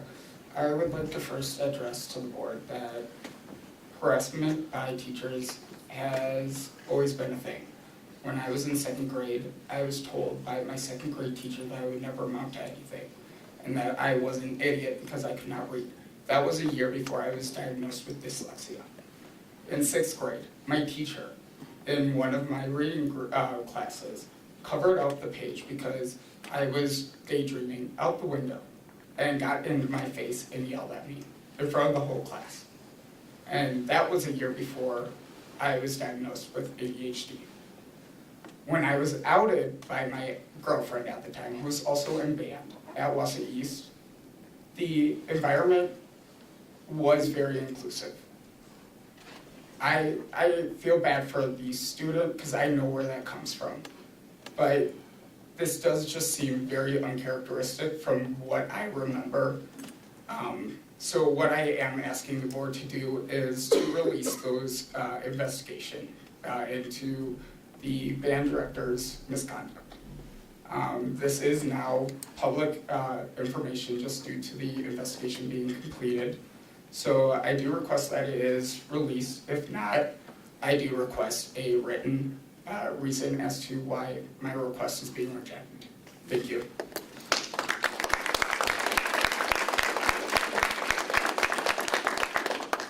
Bailey Boots.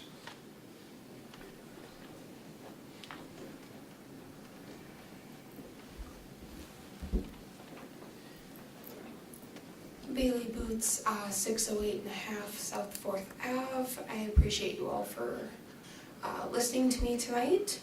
Kind of following up Sawyer's, I have a speech planned and I feel like I just need to talk instead of following my speech. The person in question tonight, I won't use names, all I can say about him is that I am shocked seeing the accusations against him, to be honest. I know that personally him, one story comes to mind of him being as supportive as he always was, as I remember him. My sister passed away in 2015. I was a freshman, she was a senior, and I remember all of her friends, and many of them were in band. The only person that all of her friends could go to were the person in question. I remember them telling me I couldn't go to therapists, I couldn't go to any of my other teachers. I went to him, and they spent the entire day in the band room because that was the only place that they felt truly appreciated, they felt truly safe. And just the amount of students that I had helped that were also in band that came out as, you know, they were in a part of the LGBTQ community, disabled people, people of color, the amount of people that I knew that he supported. I am just so shocked hearing what has happened. And I truly appreciate how much he had supported all of us, especially in that difficult time, because he was the only person that we could all go to. So I appreciate you all. Thank you. Thank you. I believe at this time, that is the end of the public comments, and I greatly appreciate everyone for being here, and I thank you for giving us your points of view. Thank you very much.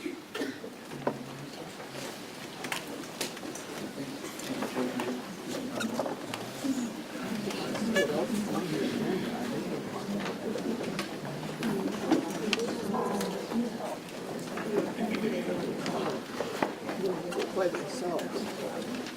Do you think anyone else is on the agenda to discuss this then? They're going to have some closed session, there's the approval, there's going to be an approval of the contract for next year.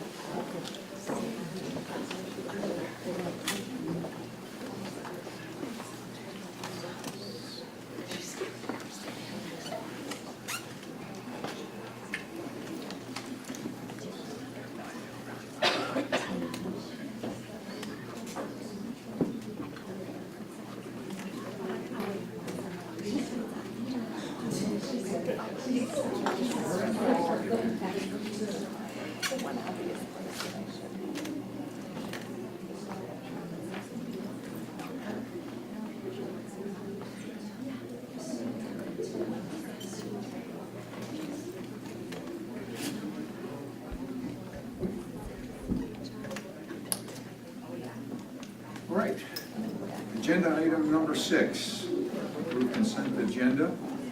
Appointments, additional staff, replacement staff, contract increases, separations, resignations, contract increases, terminations, leaves of absence, retirements, minutes from the regular session of April 10th, 2023, payment of bills, budget status, and investment report. Donations to the district are of the following: Sharon and Richard Rayburn, Mary Ann Dykes, Sarah Eberlein, Forest Park Neighborhood, Stacy and John Marash, Wausau East Theater Arts Group, Gale and Gumdrop.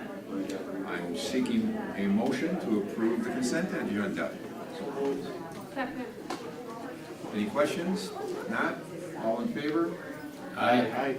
Opposed? Motion carries. Thank you very much.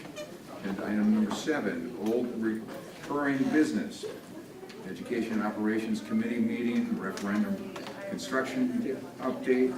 As the referendum-funded facility improvements continue to develop, construction and budget updates will be routinely presented. At this time, do we have anything else to add?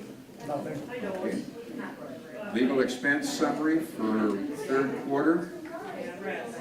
At the April Education Operations Committee meeting, Chief Finance and Business Services Officer Bob Tess presented a summary report presenting all legal counsel expenses incurred during the third quarter of 2022-2023. The report is broken down by law firm, by type of legal advice sought.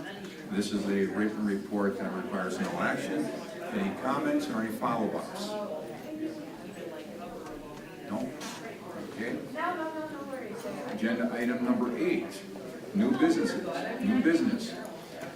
Jason Foster, Jennifer Rauscher, and Kurt Vandenheuvel will recommend approving WIA co-op agreements for boys lacrosse and girls lacrosse beginning with the 2023-2024 season. Good evening. As you can see, Cassie has it up there on the screen. We're faced with a situation, and we can kind of go slide by slide.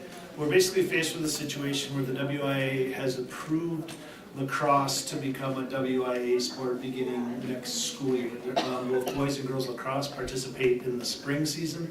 So in the 23-24 year, basically, if we want to, and it's on the kind of, we'll go through the slides, Cassie, and then we'll kind of just talk about it. So the co-op request is for us to have WIAA sponsored boys and girls lacrosse. What we currently have is club boys and girls lacrosse. The club team on the boys side is made up of Wausau East and Wausau West. So we currently have a club co-op agreement. And then on the girls side, Kurt, you can speak to that a little bit. On the girls side, we have co-opted with Wausau East, Wausau West, and DC Everest, and currently Mosinee right now. And as a club sport, those have been, we have the agreements, but they've probably, I would say, slightly less formalized as not official WIAA sports. So we're kind of faced with a situation right now where if we don't agree to make them WIAA sports, we will kind of have limited opportunity for participation moving forward.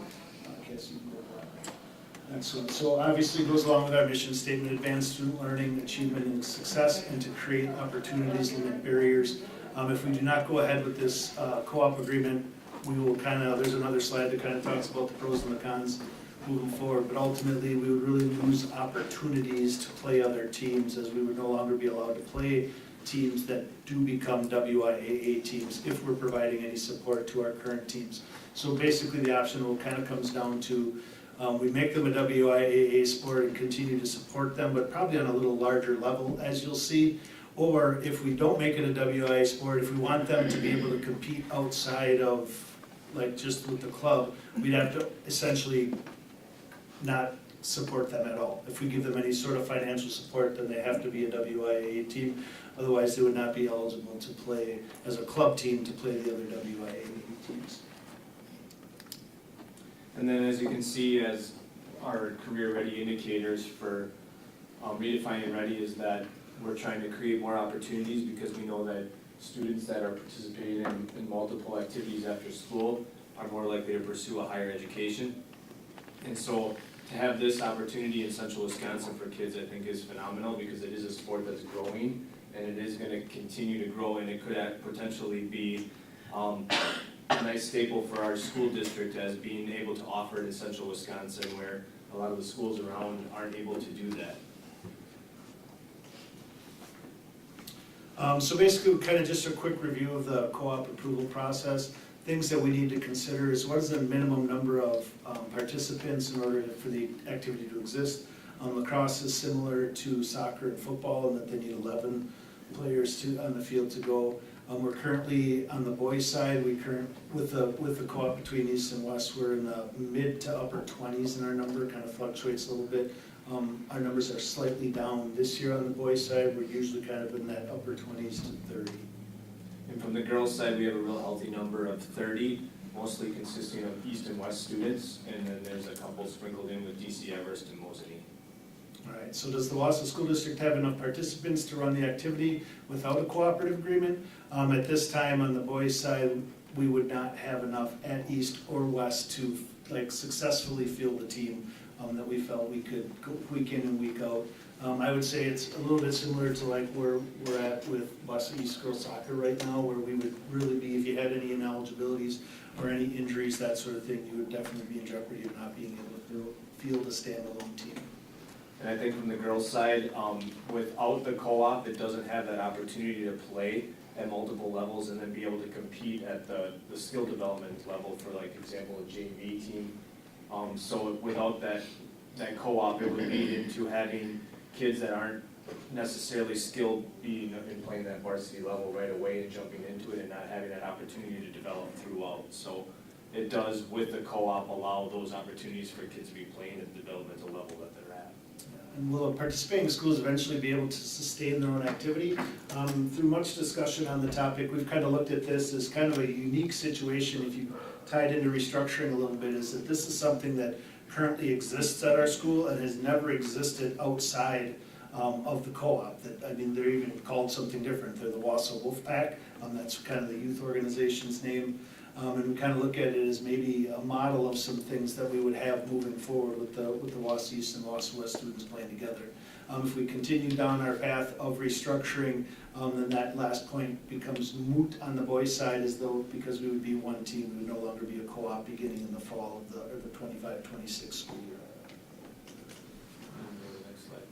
From the girls' side, some nice things that are going on is there is continuing growing success. And one of the things that I can attest to being an event manager with this is the opportunity that these girls do and the sportsmanship that comes with it. Not only are they co-oping, but they're bringing a community together. And then on top of that, I've just recently been to a senior night where they introduce all of their seniors, but then they also recognize the seniors of the opposing team that they're playing at, and they actually deliver. So there's some really cool things that this group has done just from coming together as a community and then developing their identity as to how youth organized sports should be and purpose-based. So those are some cool things that are happening when we combine East, West, DC Everest, and that's why we're looking to do that for the WIAA season beginning next year. Well, on the boys' side, Cass, if we go to the next one, thank you very much. On the boys' side, it's very similar, except that it is just the Wausau East, Wausau West. Last week, Monday, when they played, it was their youth night, and there was a good number out there. They were able to actually we were playing Everest on that same night, so the Everest youth kind of played the Wausau Wolfpack youth at halftime, and both groups have enough to sustain the program moving forward. It is a fairly new sport. It's the Lacrosse Association, it's national association, but then within a club within the state of Wisconsin, has really kind of taken its time with the WIA and done their due diligence on this. This is something that's kind of been talked about for the last 3, 4, 5 years, is when is this going to become a WIA sport? And the Lacrosse Club Association has really put in place things. One of the things, if we want to talk about girls hockey, teams keep combining and the co-ops kind of keep getting bigger, and as a result the numbers are dwindling. Lacrosse has really done their due diligence and have place things in order right from the very beginning to effort to break up these co-ops. As soon as you have enough people to sustain your own teams, to kind of break it up, because they're really motivated to continue that sport to grow. So I think that we're kind of on the right step with that moving forward, and I think Wausau is in a good position to kind of make this commitment and this change. There are some things that are associated with it. For example, to help out with the cost, we are looking for transportation costs, officials costs, coaching, and then fees, which roughly comes about with the east and west side for the boys is $20,000. For the girls, it would be the same. However, we are co-oping with DC Everest, so we'd be splitting that cost evenly amongst the two school districts. Just to kind of know how that breaks out a little bit. So currently, as we pay our lacrosse coaches right now, there are 3 paid coaches. The breakdown of that pay is, so like all of our coaches are paid on a percentage of the base. Right now, the head lacrosse coach gets paid 8%, and then the first assistant gets paid 5%, the second gets paid 4%. So that's the coaching part of that is rough. So 17%, so roughly $7,500. So of that $20,000. $7,500 of it would be paid for the coaches, and then the other 12 really is that transportation, officials, and entry fees, which is similar to what we do with our other athletic, WIA sanctioned athletic club or teams right now. And with the transportation side of it, it will be a little bit higher just based on the travel that's associated with those programs. One other question might be, in case you can go to the next slide as we talk about this. When we talk about what if, and this is true both the boys and the girls, if we co-op, we would have WIA membership support. Our teams would be qualified to participate in the end of season playoffs and state tournament, give us the opportunity to host as well. We have the school facilities available to do it. Increased scheduling and travel opportunities. That's one of the drawbacks I would say to lacrosse right now is I think it's growing in this part of the state, but right now it's most highly represented kind of along the eastern half of the state and then down in that Madison area with a little bit over in the Hudson area as well, being that close to Minnesota. Hudson's really the one big enough to have it over there. A lot of the smaller schools do not at this point. From a conference standpoint, on the boys' side, Wausau and DC Everest would be the only 2 schools who would have a WIA-sponsored team right now. From a club standpoint, Wisconsin Rapids, Spash, and Pacelli currently have a team on the club side, and they have not officially committed at this point to having a WIA team. So at this point, it's not really, conference isn't really relevant because there will only be 2 schools in our conference at this point that have it. And then I would say with the facilities, when we say school facilities available, with the referendum money of creating a field at Wausau East that also makes it a central location for multiple teams to come to central Wisconsin for tournament play. So that would be one of those opportunities that we could reach out with WIA to be hosting tournament sites as well with the upgrades that we're putting here at Wausau. And then just kind of bring it around full circle, what if we stayed an independent club team?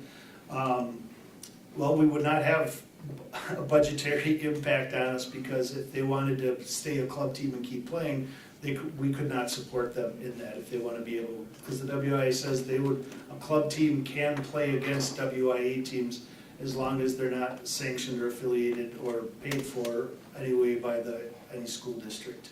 They'd not be eligible for WIA tournament. There would be increased scheduling and travel challenges on their behalf because the teams they play would be fewer and farther between. And then obviously I think without that support they would struggle with some sustainability issues long term.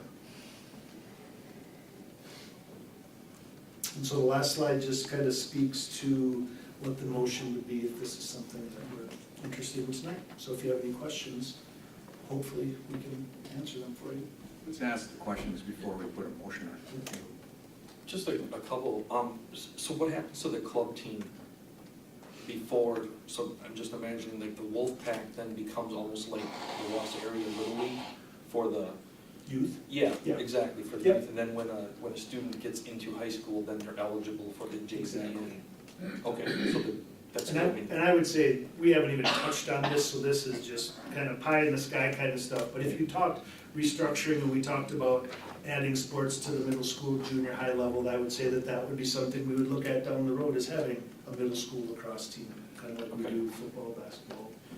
The only other question I had is, Kurt, you mentioned Mosinee is part of the girls' team to date, but they're not in this co-op, or at least in this proposed co-op. Correct. They said with the two kids that they didn't know at this time that they would be willing to fund.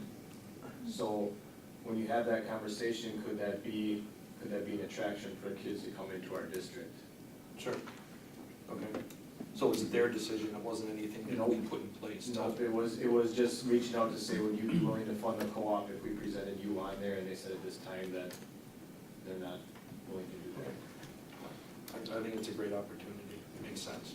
So I would venture to say that on the western side of the state, it will grow, because if Hudson's over there and already supporting, and in the WIA, they have to be in the WIA in order to play the Minnesota State High School League teams over there, because they've already had lacrosse. And so the growth factor is there on the west side. It's not just over on the east side and south side with Madison and Milwaukee area. So I'm just kind of putting that out there. This is a great opportunity. It's a great sport. I've seen it come from club in the past to athletics to the varsity level, and very well played. Any other questions? And I would just say, in speaking with the Mosinee pad too as well, that they still have till that June 1st, so we can still add them up until that June 1st deadline. So that was kind of the communication that I said, that if you ever go back, we have that time if you're interested in joining that co-op. Question on that? They would, yeah. Okay. June 1st is the deadline of. And this board would have to approve that change then by June 1, agreed, or correct? They. If Mosinee wanted to join? Correct. Okay, thank you. And from a board impact standpoint, as I'm sure you know, if they added, that would just reduce our district's budgetary commitment to it, so it would be a pretty straightforward decision. Okay, with that, then I'm going to put a motion on the table to begin with. We have two motions. I'm seeking a motion to approve girls lacrosse WIA co-op East, West, and DC Everest for 2 years. So moved. Second. Any questions? Not? All in favor? Aye. Opposed? Motion carries. Thank you. Put the second motion out. I'm seeking a motion to approve boys lacrosse WIA co-op East and West for 2 years. So moved. Second. I presume no questions. All in favor? Aye. Opposed? Motion carries. Thank you very much, Jim. Thank you very much. Appreciate it. Thank you. The following item on the agenda, concept design at Horace Mann. The board will review the preliminary concept design for Horace Mann capital improvements that include renovations and additional square footage for Montessori. The administration seeks approval to continue with these designs with Montessori budget allocations and design determined at a future date. Thank you. Pass it over. I'm here again with Sharon Gould from Nexus, design team leader, and Rob Phelps, principal at Horace Mann. And what we'd like to talk to you about is the design at Horace Mann, and how that's coming along right now, and how we're a little bit off cycle from what we normally are. Normally, we come to you and we have a 50% design, and we don't necessarily ask you to take action, but we come again at 95%. We bring a budget and we do ask you to take action for us to put those designs out to bid. This one is a little bit unusual, and we just want to make sure we have assurance from the board that we're moving forward with designing exactly what you want us to design. And specifically, we're going to take the Horace Mann Montessori component, and we're going to break it off. And we're not designing it. And the Horace Mann non-Montessori component, and we're moving forward with that design. So we want to review the concept without the Montessori addition, talk about the timeline of what the design looked like during the referendum, what the design is looking like today, what it's going to look like going forward. We do want to do that with consideration for the board action that was taken on February 13th. The board action on February 13th said a lot about restructuring, and maybe it was silent on a few things about what we're gonna do with Montessori and repurposing the dollar amount that is right now allocated for Montessori.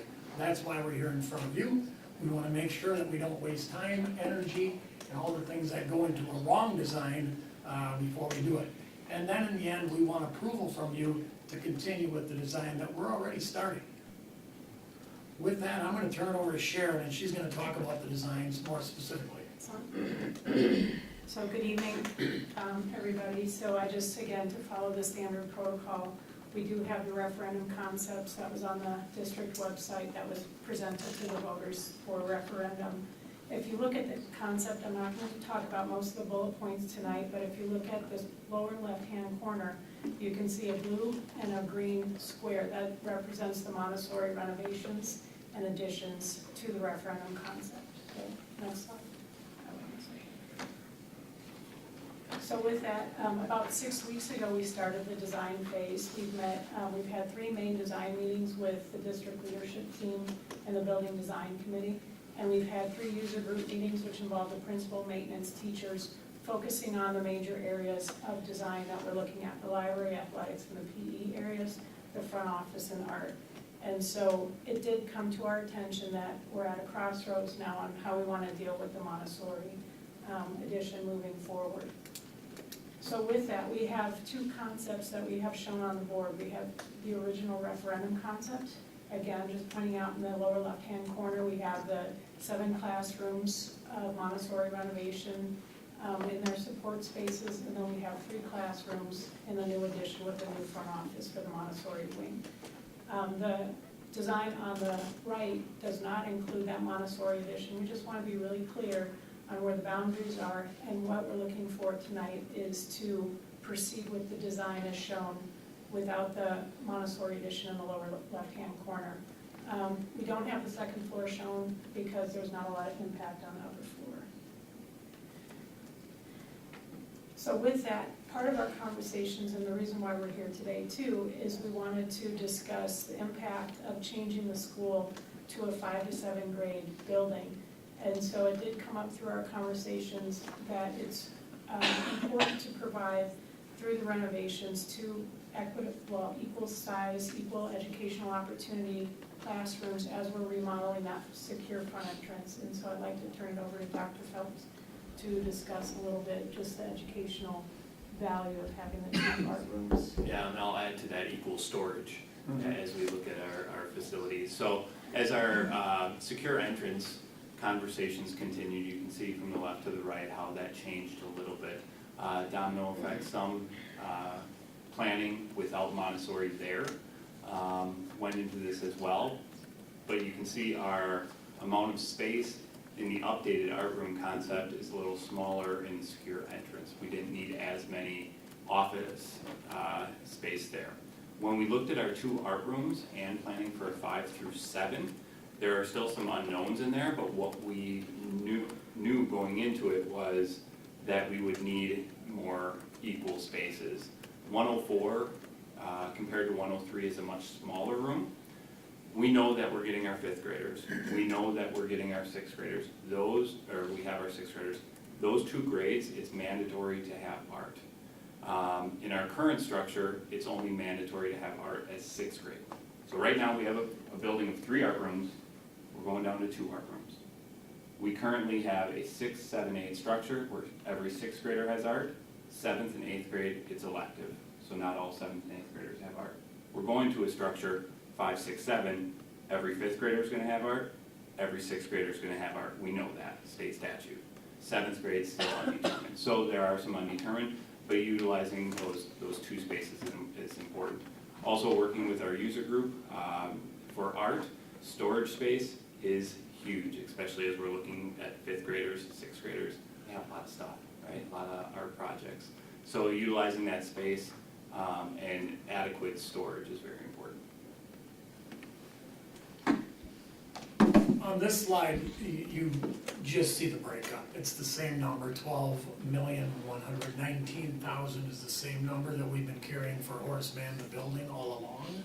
It might not be important how the split looks tonight, but in the future it will be more and more important because that 5.312 million could be reallocated for something else.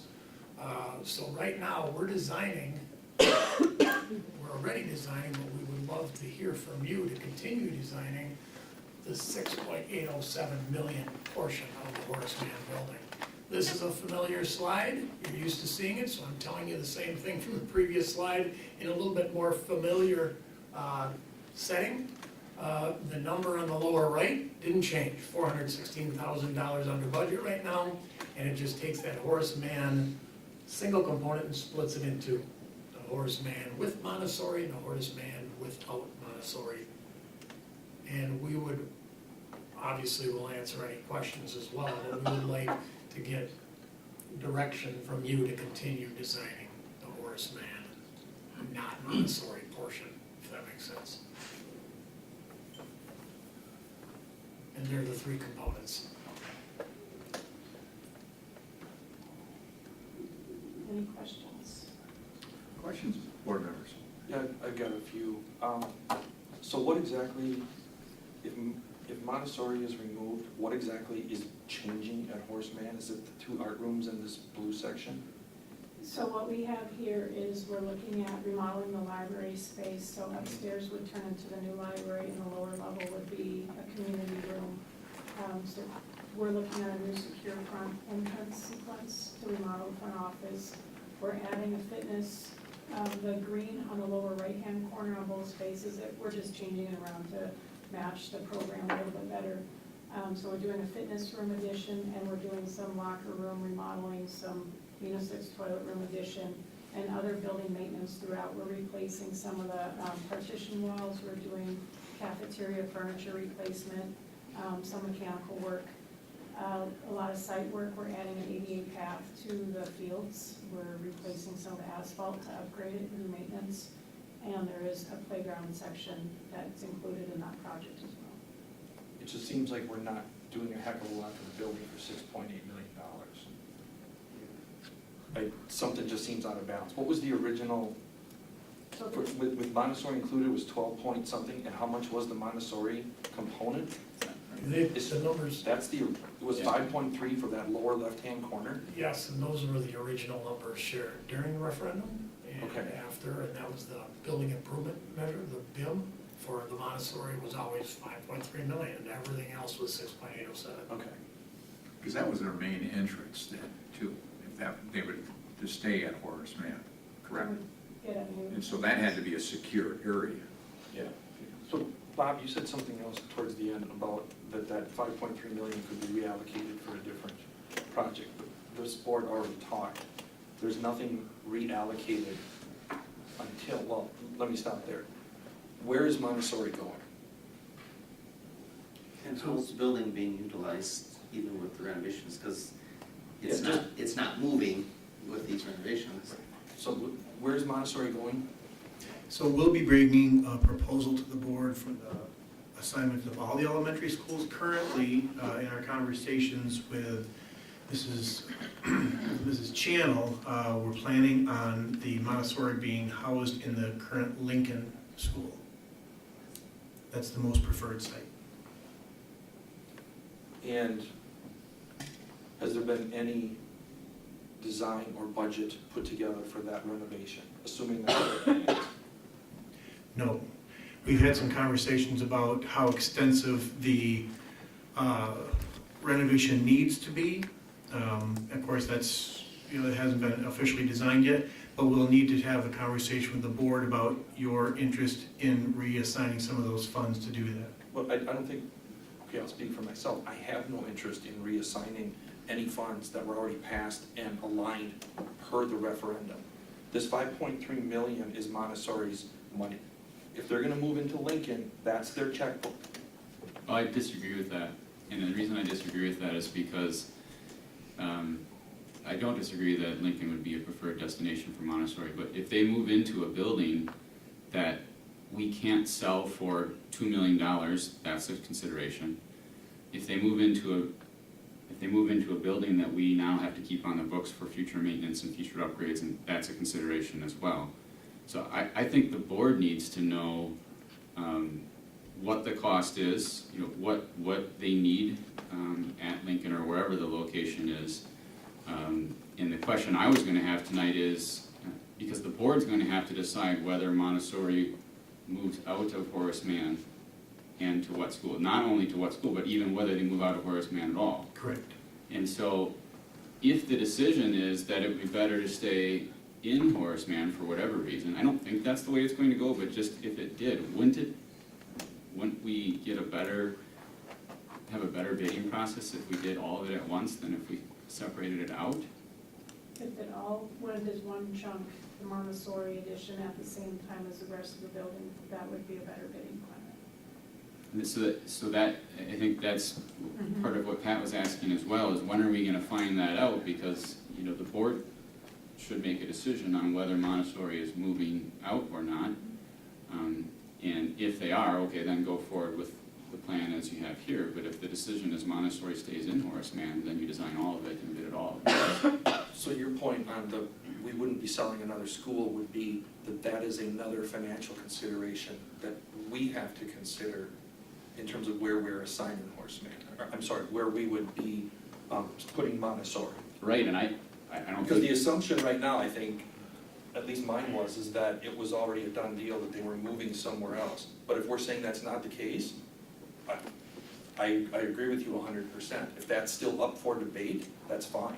Well, it hasn't been decided yet, so... Hasn't been discussed. Until it's, you know, and that's where I think it's going to go, but I wouldn't be willing to say that's definitely where it's gonna go until I actually find out what is the cost. Right. You know, because if it's as you say, if it's, well, they need $5.3 million and a school that we now have to keep on the books, that, my opinion on, and my vote's probably gonna be different than if they only need $312,000 and not $5 million. So I think we need to know those things before we can decide what we're going to do with Montessori. I know that Montessori would definitely prefer to be in a different location. And I think that brings some value to the district if that happens, because Montessori brings in students from outside of the district, which makes the school district money. I hate to talk about it in terms of money, but it does. And so, so that, I think it's gonna end up in that spot, but if it doesn't, I think we're gonna kick ourselves for not designing it all and bidding it all at once. If I could clarify, so designing and bidding all at once, are you saying if Montessori were in another building? Well, I'm saying... Or if we're staying at Horace Mann? Yeah, if we design just the one part of Horace Mann and go forward and bid it, and then, you know, a year from now, whenever, it could be one day after that, whatever, we decide, no, Montessori's actually gonna stay in Horace Mann, I'm worried that we're gonna wish that we would have done it all at once and made the decision so that it could be designed and bid all together. Sure. So you're looking for the estimate of what it would cost to renovate Lincoln to receive Montessori? Well, Is that where Montessori will be that's going? part, That's only one thing of it. yeah. Yeah, we need that too. One decision would be down in the right next one. Yeah, like I don't wanna rehash everything regarding the restructuring debate, but this is where the details and the long-term plan matter. Because making a decision today, I'm not at all comfortable saying yes to this, because we just heard you don't know where it's gonna end up. And I also wanna make sure that we do protect that money, and not that it's gonna happen tonight, but that we do protect Montessori's allotment here, and that it somehow does not get lost in the shuffle and allocated here and allocated here, and we come back in 3 months and somebody says, oh, sorry, there's no more money for Montessori. Right, yeah, and I agree with that too, and so I didn't mean to suggest anything other than that. It's just, a large chunk of that money is to add capacity to Horace Mann. Well, if Montessori goes into a building that has more capacity than Montessori students number, then we're not gonna spend money to add capacity to Horace Mann, even though in the referendum, technically, there was money to add capacity to Horace Mann. So I'm just gonna make up a number. Let's say $3 million of that was for the secure entrance and adding capacity. I don't know. Well, I'm not gonna be comfortable with saying, oh, that's Montessori's money if they don't need the capacity, and if we already have a budget for Lincoln's secure entrance for $300,000. You know what I mean? Yeah, absolutely. Right, so But- we but need to then- know all that before we can Correct. decide. Correct, and then what are the internal renovations that are needed? Right. What else is needed to make it successful? Because a portion of that was internal renovations. Right. And so I would be much more receptive to saying, well, Montessori gets to still have all those internal renovations that they need to make the space what they need for Montessori, just like they were gonna make Exactly. Horace Mann what they needed for Montessori. Okay, good points. Other points? Because I'm hearing people wanting to say something on this side. Well, my question is really, the capacity Lance is talking about is really the addition of Montessori. That's the capacity we were talking about, right? Okay, so that, otherwise, can you just explain, because I'm not familiar with that building the same way I am with John Muir, of how the class, each class group is like split up and how they don't interact with each other, except for maybe gym and lunch like they do at John Muir? Any considerations of that? And is there any remodeling stuff that needs to be addressed to create separations maybe? Because those are some of the concerns that have been addressed by the community. It's a very similar concept. We have teams. Our 6th grade is mostly on the first floor, kind of near the Montessori space. Some of our 6th grade has had to move upstairs to make room for Montessori on the other side of the first floor. But for the most part, they're together. Our 7th grade is on the 2nd floor of one wing, and our 8th grade is on the 2nd floor of the other wing. Yeah, you guys addressed the questions that I was wondering about, because we need to have a discussion about all these things together to make a final. Yeah, I would feel more comfortable knowing what Montessori will need if they move to Lincoln before moving forward with Horace Mann, or allocating any of their money. I'd like to make sure that they have what they need before we allocate any of their funds. Lacking emotion or lacking action from you, we will have no choice but to discontinue the design process. We'll stop the design process. What we were trying to do tonight was to get the board to confirm that our plans for that building should not add on more square footage. And I'm only basing that on the action that you took on February 13th, because that's all I have to go by. So the board took action on February 13th, and we talked about the likelihood of needing an addition at Horace Mann, and I really couldn't come up with any kind of scenario that kept us there. And I'm glad we brought it, that's for sure, because we brought it to you and we were able to have this conversation tonight. It did suspend our design process for a little bit, and we'll come back on May 22nd, I think the date is, and maybe we'll get enough direction from you, even though it wouldn't be full board action on that night, but we'd get enough direction from you to maybe pick up that design process again. So above all else, I'm glad we had this conversation tonight. And I just want to make sure it's clear, I'm not saying you shouldn't continue to look at the design of the Horace Mann part of the Horace Mann change. But I don't know enough about the designing and those expenses to know whether or not it makes sense to do the design part all at once as well. I was just saying, I wouldn't be comfortable with it going out to bid on just that one little project and not trying to do the whole thing at once. Understood. Okay. John, did you have any? No, I agree with everything you said, Lance. I think we need to know, is Montessori going to move into Lincoln? If so, how much beyond what's already attributed to Lincoln may or may not be needed? And then we can make a determination of where they're going, what is needed, and then obviously a discussion happens after that. If they only need a certain amount of that $5 million, or not, then where those funds could be, reallocated to support, the rest of the projects that are ongoing in the district. So I think we need to know that piece. And as part of that plan, you will include the financial impacts of not selling the school, the investment needed annually for maintenance, all those other things in terms of the, I don't know if you want to call it a Montessori pro forma, but that would be helpful. I agree. I think that's kind of a direction that you're getting. We need that. I'll So, get that for you. so with this, Do you want this motion? Because There's no motion anymore. there's no motion. You can vote it down if you'd like, but I don't think. Well, let's not put a motion on the table. We don't need to vote it down, but we've got a direction on this. And I think that's what you wanted to begin with. Okay. Thank you. Good discussion, ladies and gentlemen. Thank you. Agenda item 8C, various group wage salary increases. Due to the uncertainty of the state budgetary funding, the administration is recommending at this time that the board approve matrix step movement and degree recognition for the teacher group only. Once the state budget is determined and our funding is clear, we would then request the board to act on an increase of all employee groups. I turn it over to you, Ms. Gunther. So my request tonight, I think, is fairly straightforward.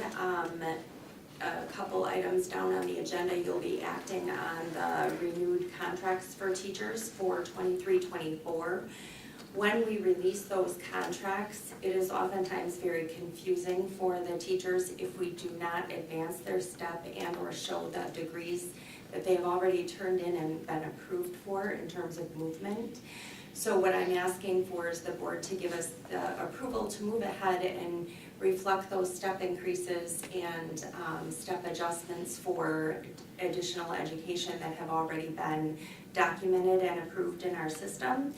We would hold of actually asking for a finalized salary approval. It is believed that we will likely see something from the state in June. That's generally about when we would expect to see that. And what I'd like to do is be able to come back to you once we have that state budget figured out so that we can ask you to act on all wage increases for staff. Obviously, at that point, the teacher portion of step movement and degree recognition will already be implemented, but they won't actually start receiving pay on that until September. So it's still in advance of when their pay would actually start. And we would anticipate then it'll be an adjustment for them for whatever is determined. And then similar to what we've done in the past is we've asked for wage increases for all of our other groups that align to that same overall percentage. They're just distributed differently for support staff.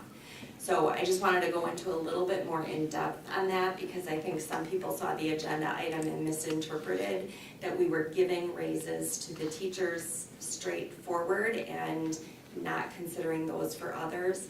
We're simply trying to recognize and have their contracts issued at the correct step placement based on what will be happening for next school year. Okay. Any questions? None? I'm seeking a motion to move to approve the advancement of degree and matrix steps for teachers for the 2023-24 school year at this time. So moved. Second. Any questions? Not? All in favor? Aye. Opposed? Motion carries. Abstain. Absolutely. One abstention, please. Thank you. We're going to cross out agenda item 8D and move on. We don't have all the information to move on that one. 8E, agenda item, Education Operations Committee meeting, 2023-24 Budget Reconciliation Plan. At the April Education Operations Committee meeting, Bob Tess, Chief Finance and Business Services Officer, presented a budget reconciliation plan aligned with the district's shared key interest that will be applied in the development of the 2023-24 budget. Any additional items? Nope. If not, I'm seeking a motion to approve the 2023-24 budget reconciliation plan as presented. So moved. Second. All in favor? Aye. Opposed? Abstain. Abstain. One abstention, please. Motion carries. Thank you very much. 2023-24 teacher contract approval. I'm back. So the list that you have in front of you is the teacher contracts for approval for 2023-24 school year. You can see there all of the regular contracts that would roll forward accordingly, and their FTEs that correspond are listed. So we're just asking for approval to be able to issue those prior to the statutory deadline, which is coming up at the end of the week. Okay, I'm seeking a motion to approve the 2023-24 teacher contract list as presented. So moved. Second. Any questions? Yeah, I've got one question. Given where we are in the beginning of this meeting, do we need to hold one contract out pending other happenings going on?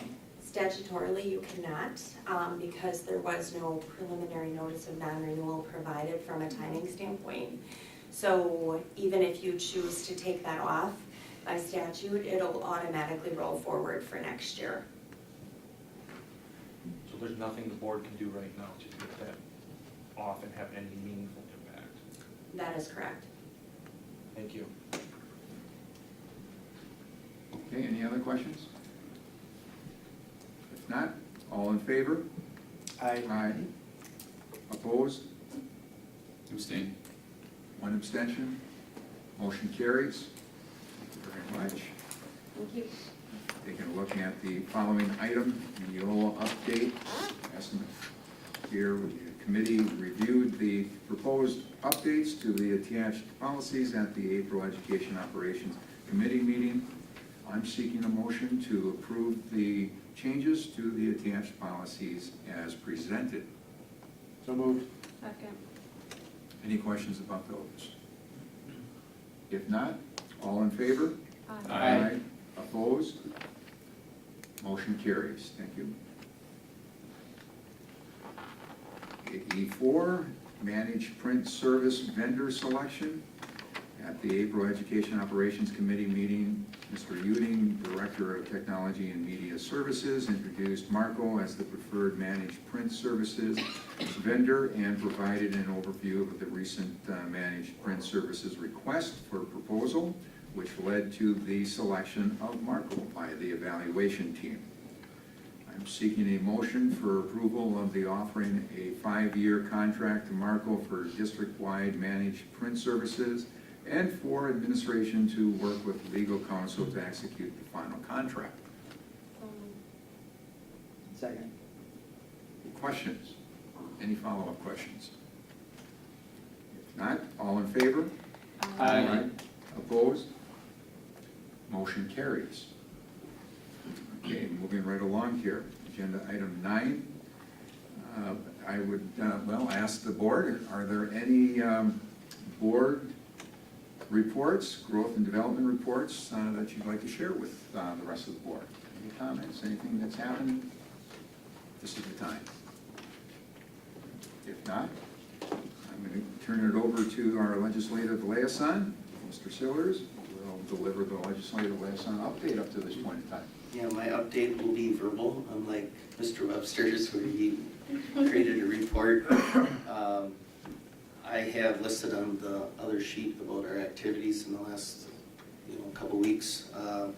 April 27th, I was, actually April 26th, I attended the Joint Finance Committee hearing that was in Minocqua just for an hour. It was extremely busy and a lot of people were waiting in line to speak. Many of them were talking about school funding from all over the Northwoods, and I think a couple came from Eau Claire and even Green Bay area had traveled up there to ask for the same things. We have been asking for increased funding, obviously, for our special education students, and then just a per pupil thing. The next day on Thursday, I was in Madison for a different event, but did schedule visits with Representatives Snyder and Spiros and Senator Tomczak's offices, and gave them a handout and then reiterated those things. And even this weekend, I was able to catch up with a couple other senators. Senator Mark Klein, that's co-chair of the Joint Finance, spoke to him briefly about where the financing things were other schools as well. And that committee is obviously just gonna run through their normal procedure. They're gonna start voting in and out different packages the next couple weeks. So probably another week to two before they go after some of the new funding for school-related items. When we hear that in the news. So. Thank you. Appreciate that.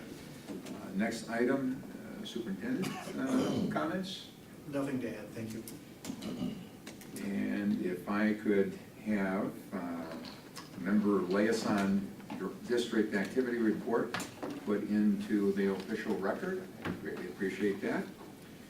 And at this time, requesting for a closed session pursuant to state statutes. Final notice of non-renewal, 19.851C, and consider adjournment to closed session pursuant to Wisconsin statute 19.851C, F, and G. Consider employment of a public employee to discuss personal history, specific individuals, where discussion may have substantial adverse effect upon the reputation. With that, I am going to be calling for a motion. I'm seeking a motion to enter into closed session. So moved. Second. I may have a roll call. Appreciate that. John Creasure? Yes. Pat McKee? Yes. Jennifer Paoli? Yes. Joanna Reyes? Yes. Corey Sillers? Yes. Lance Trollope? Yes. Jim Boucher? Yes. With that, we'll be in closed session.